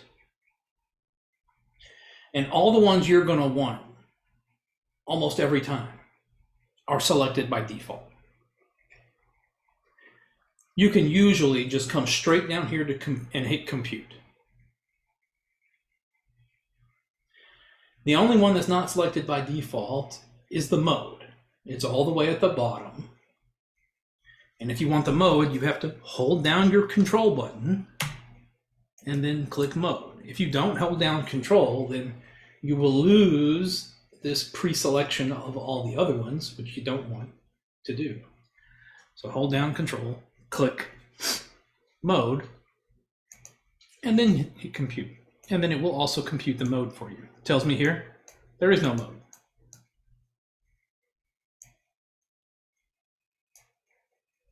It tells me the mean and the median. Look how this mean is less than that median. This is a skew left data set.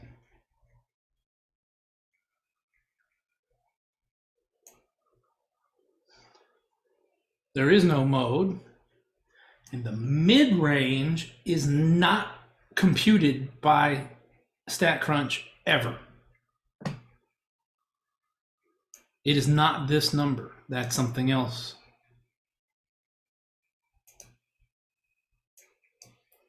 We have to compute the mid-range ourselves, which is easy because they have given us the maximum and the minimum.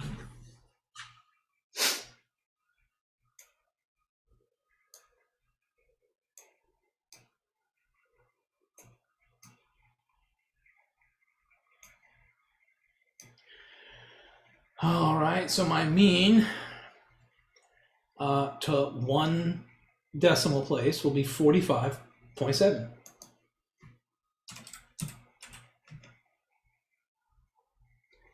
So the average jersey number, whatever that means, is 45.7.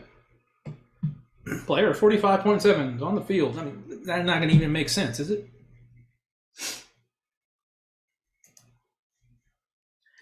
Find the median. Okay, well, it said that the median was 52.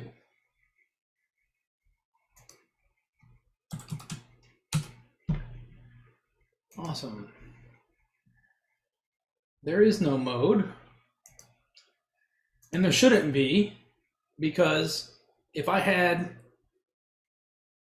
two players with the same jersey number, how smart would that be?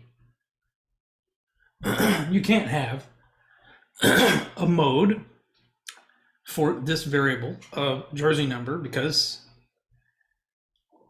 jersey numbers are at the nominal level of measurement, right? And the jersey number is just a replacement for your name. It'd be like if we both had the same driver's license number.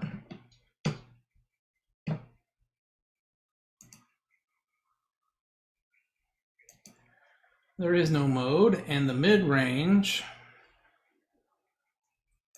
well, I know that the minimum is 3 and the maximum is 89.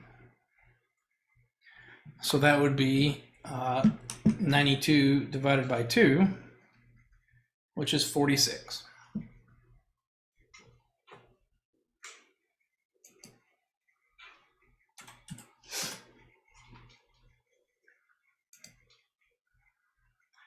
What do the results tell us? They don't tell us anything.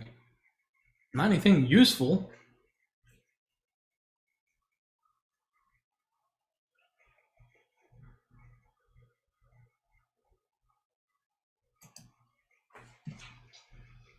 Just because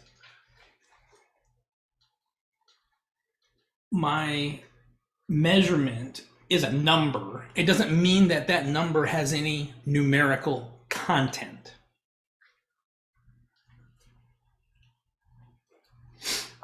Right? You don't get assigned a jersey number based on your height.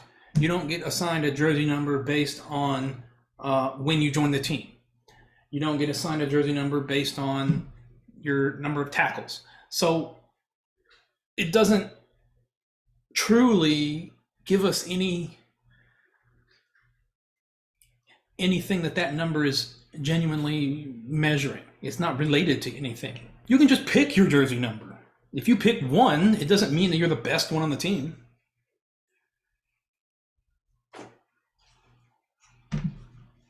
They're meaningless. I can take a bunch of numbers and find their average and tell you, hey, here's the average, but it's not going to do anything for you unless those numbers are at least interval or better. Maybe ordinal, but I would say interval or better.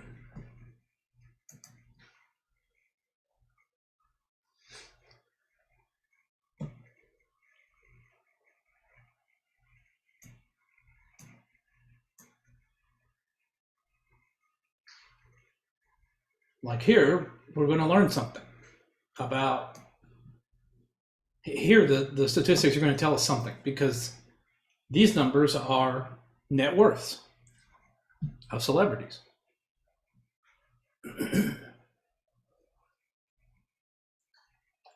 I'll let you do that question. It works just the same. You click the button, you open in StatCrunch.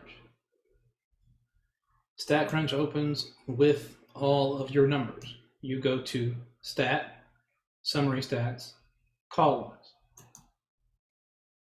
You tell it, where is my data? It's here. You could just jump straight down to Compute. It's going to give you everything you need except for the mode. If I ever wanted to go back, I can click Options, Edit. It opens right back up. And I can scroll down here and say, I also want the mode. And then Compute. And then it's got the mode right here. 3. It will not compute for you the mid-range. The mid-range you have to do yourself.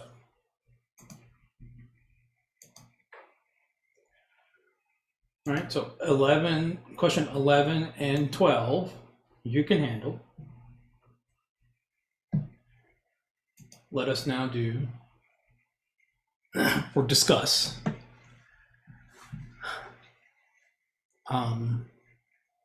handling questions 13, 14, and 15, because they aren't about the measures of center. They are about the measures of spread. Or more formally, we could say measures of variation.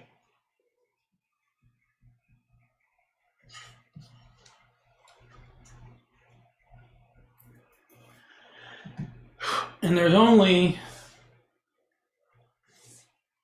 I think, well, I can still come up with 4. The easiest one is the range. It's not the mid-range. It's just the range. It still involves the maximum and the minimum, but it is just their difference. It's the maximum minus the minimum. This is quite literally the width of the interval from the maximum to the minimum. If this is the minimum and this is the maximum, then the range is this distance. To find that distance, you take the big one minus the small one. That's maximum minus minimum.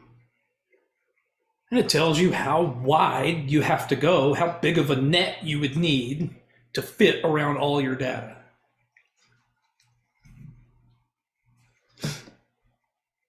That's one way to measure the variation. Because if my range is tiny, then my data set is not moving around very much. If my range is huge, then there's a vast space between the maximum and the minimum.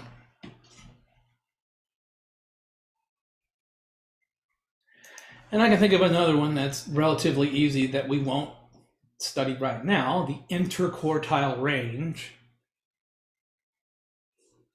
We'll save that for another day. Then comes the 2 big ones, the variation and the standard deviation.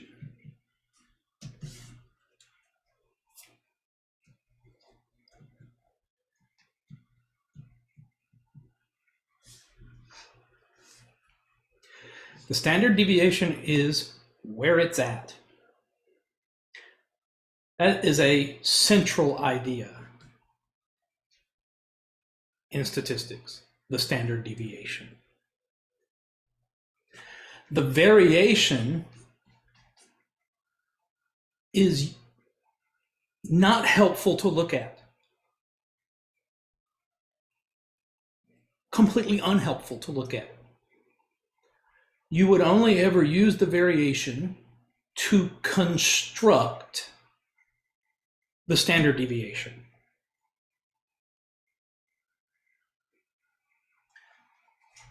Here we go. In order to understand standard deviation, which is our goal, we have to understand what it means to be a deviation. Well, like the name implies in English, a deviation, like that's how far I'm deviated from what? From wherever I'm supposed to be. If you're driving down the road and you're supposed to be in your lane, but instead you're in the ditch, clearly you have deviated from the roadway, probably by about 30 feet. Because you're supposed to be in the roadway, not in the ditch. And we could assign that number to your deviation from the roadway. It's the same idea in math. If I'm supposed to be at about the mean, right? If the mean is like where I'm supposed to be, but you saw me over here,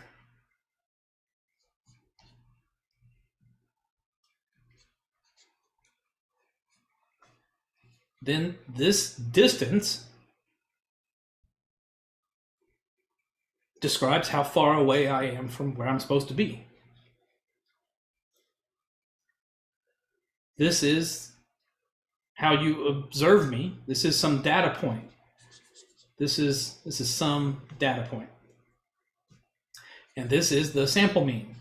This is the average of my data set.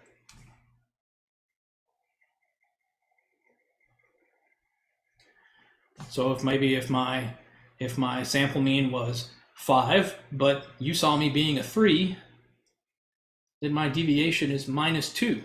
It's negative, indicating I'm below the mean. How far? 2 units below the mean. That's a deviation. Now, why do they call it the standard deviation? It's so dumb. Why didn't they say the mean deviation or the average deviation? Why is it standard? Okay, so naively move towards trying to build an average deviation. If you had, let's say you had this data set that we had earlier, right? The mean for it was 5.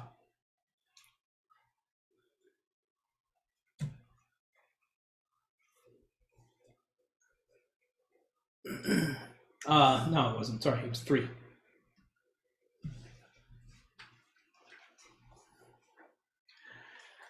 The mean of this data set was 3. Then each one of these members of the data set, that's an observation. Each one of them has a corresponding deviation. 1 minus 3. That's the deviation of this data point. There it is. And then the next data point also has a deviation, 1 minus 3. And the next one has a deviation, 3 minus 3. And then 5 minus 3. And then 5 minus 3. And I've got all my deviations now. And if I want an average deviation, I would just add up these numbers. I would take their average. I would take the average of these numbers. There's 5 of them.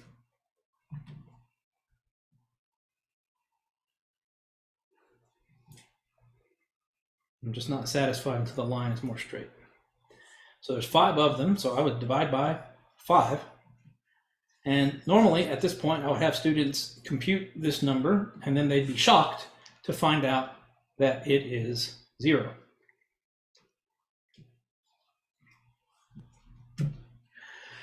You could have picked any data set. Pick any random collection of numbers. I don't care what they are. If you find their mean and then try to take the average of their deviations, it will be 0 every time.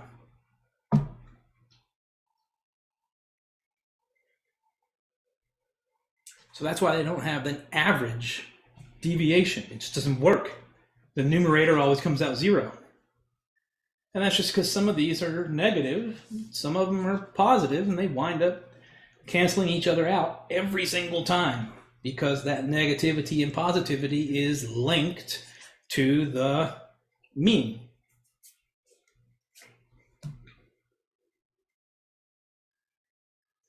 So what they do is they say, well, let's modify this idea.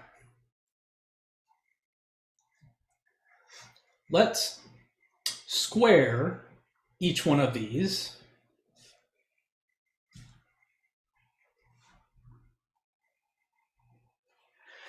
Because if we square them, none of them are going to be negative anymore. You might still have one be 0, like this one, still 0, but ain't none of them negative. So I'm not going to have this business where it all cancels out and the whole thing adds up to 0. Because it's going to be, some of these numbers are positive.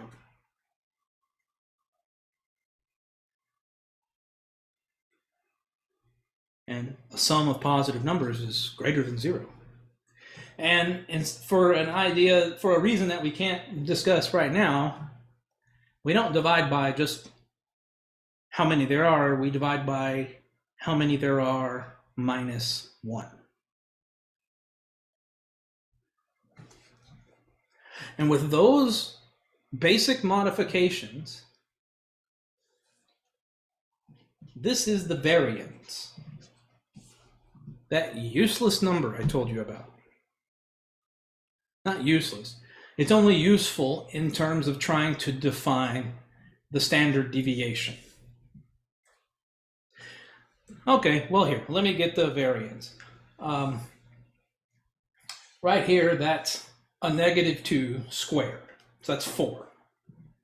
This is 4 plus 4 plus 0 plus 4 plus 4. That's 16. 16 divided by 4 is 4. For this data set, the variance is 4.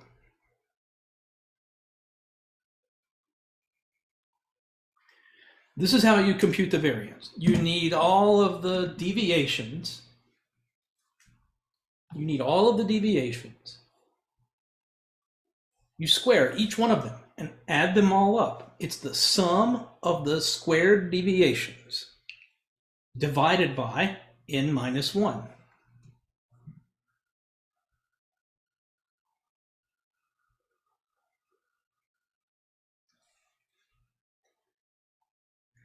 The square root of the variance is the standard deviation.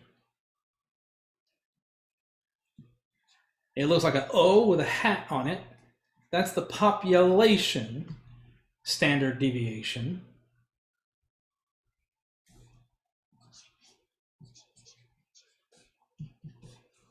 If it was the sample standard deviation, it's just this lowercase s.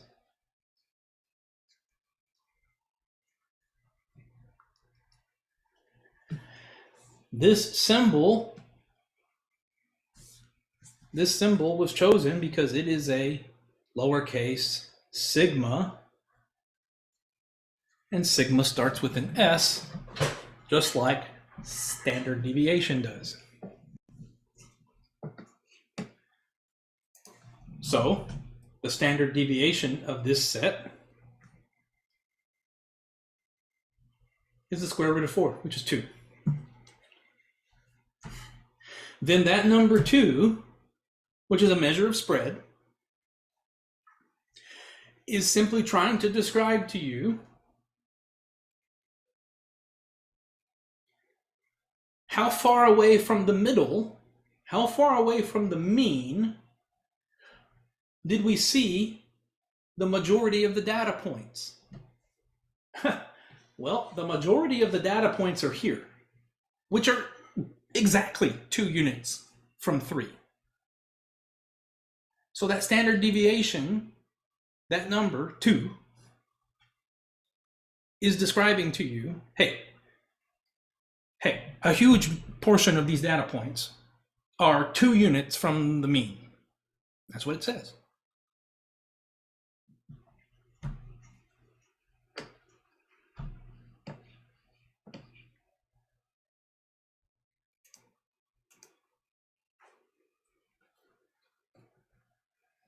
Now you can imagine if you had a big data set, this would be a huge pain to compute. So thankfully you've got good old StatCrunch to help you out.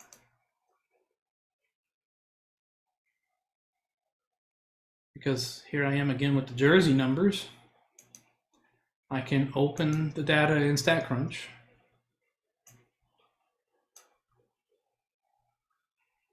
Here's my data. Now, just like the measures of center, these were summary statistics. So if I go to stat, summary stats columns,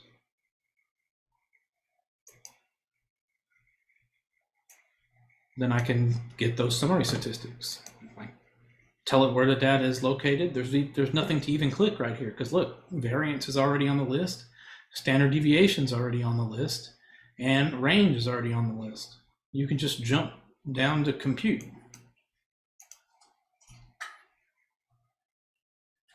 And it's going to give you everything you want. The range here is 89.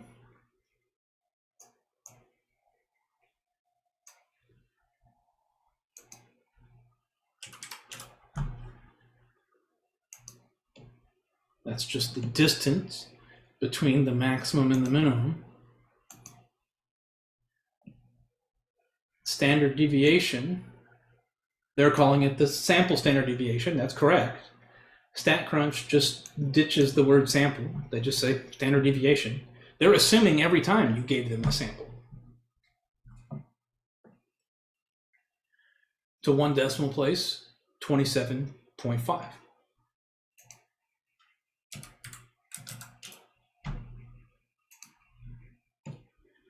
The sample variance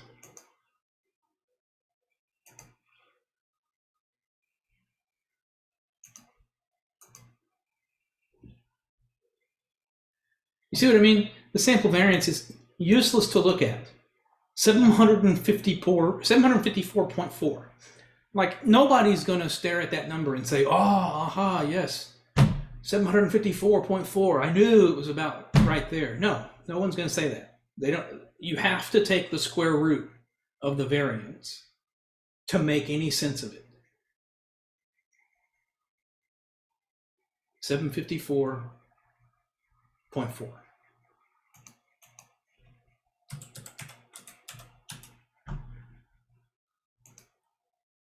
The whole reason you're taking the square root of the variance is because you had to square everything to make sure it was not negative anymore.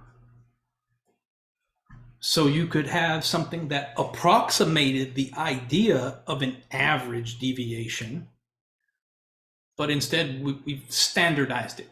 We're calling it the standard deviation.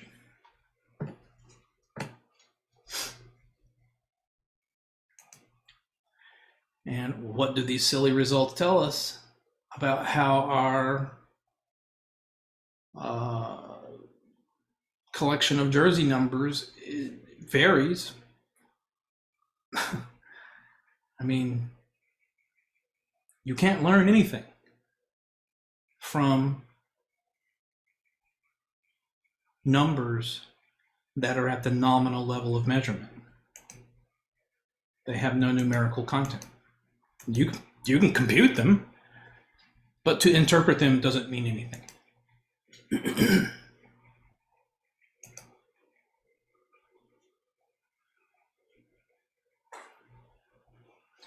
The last two questions are just like that. There's some data set. You open the data set in StatCrunch. You can compute the numbers and you type them in. That's for 14 and 15, and then you're done. For 15, they're going to ask you about these units. The only time the units would be squared is for the variance. The only time the units would be squared is for the variance, because the only statistic whose,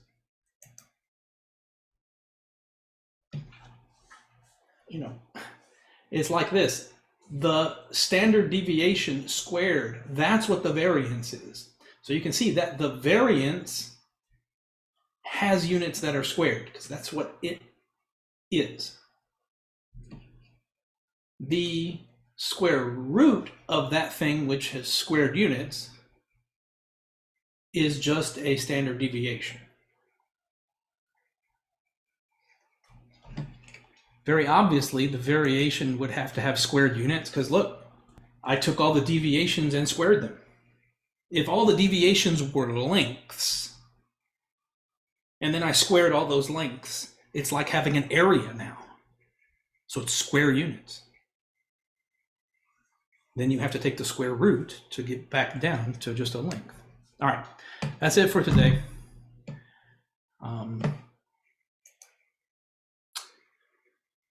And I can't think of anything else, so I guess we're done. Any questions?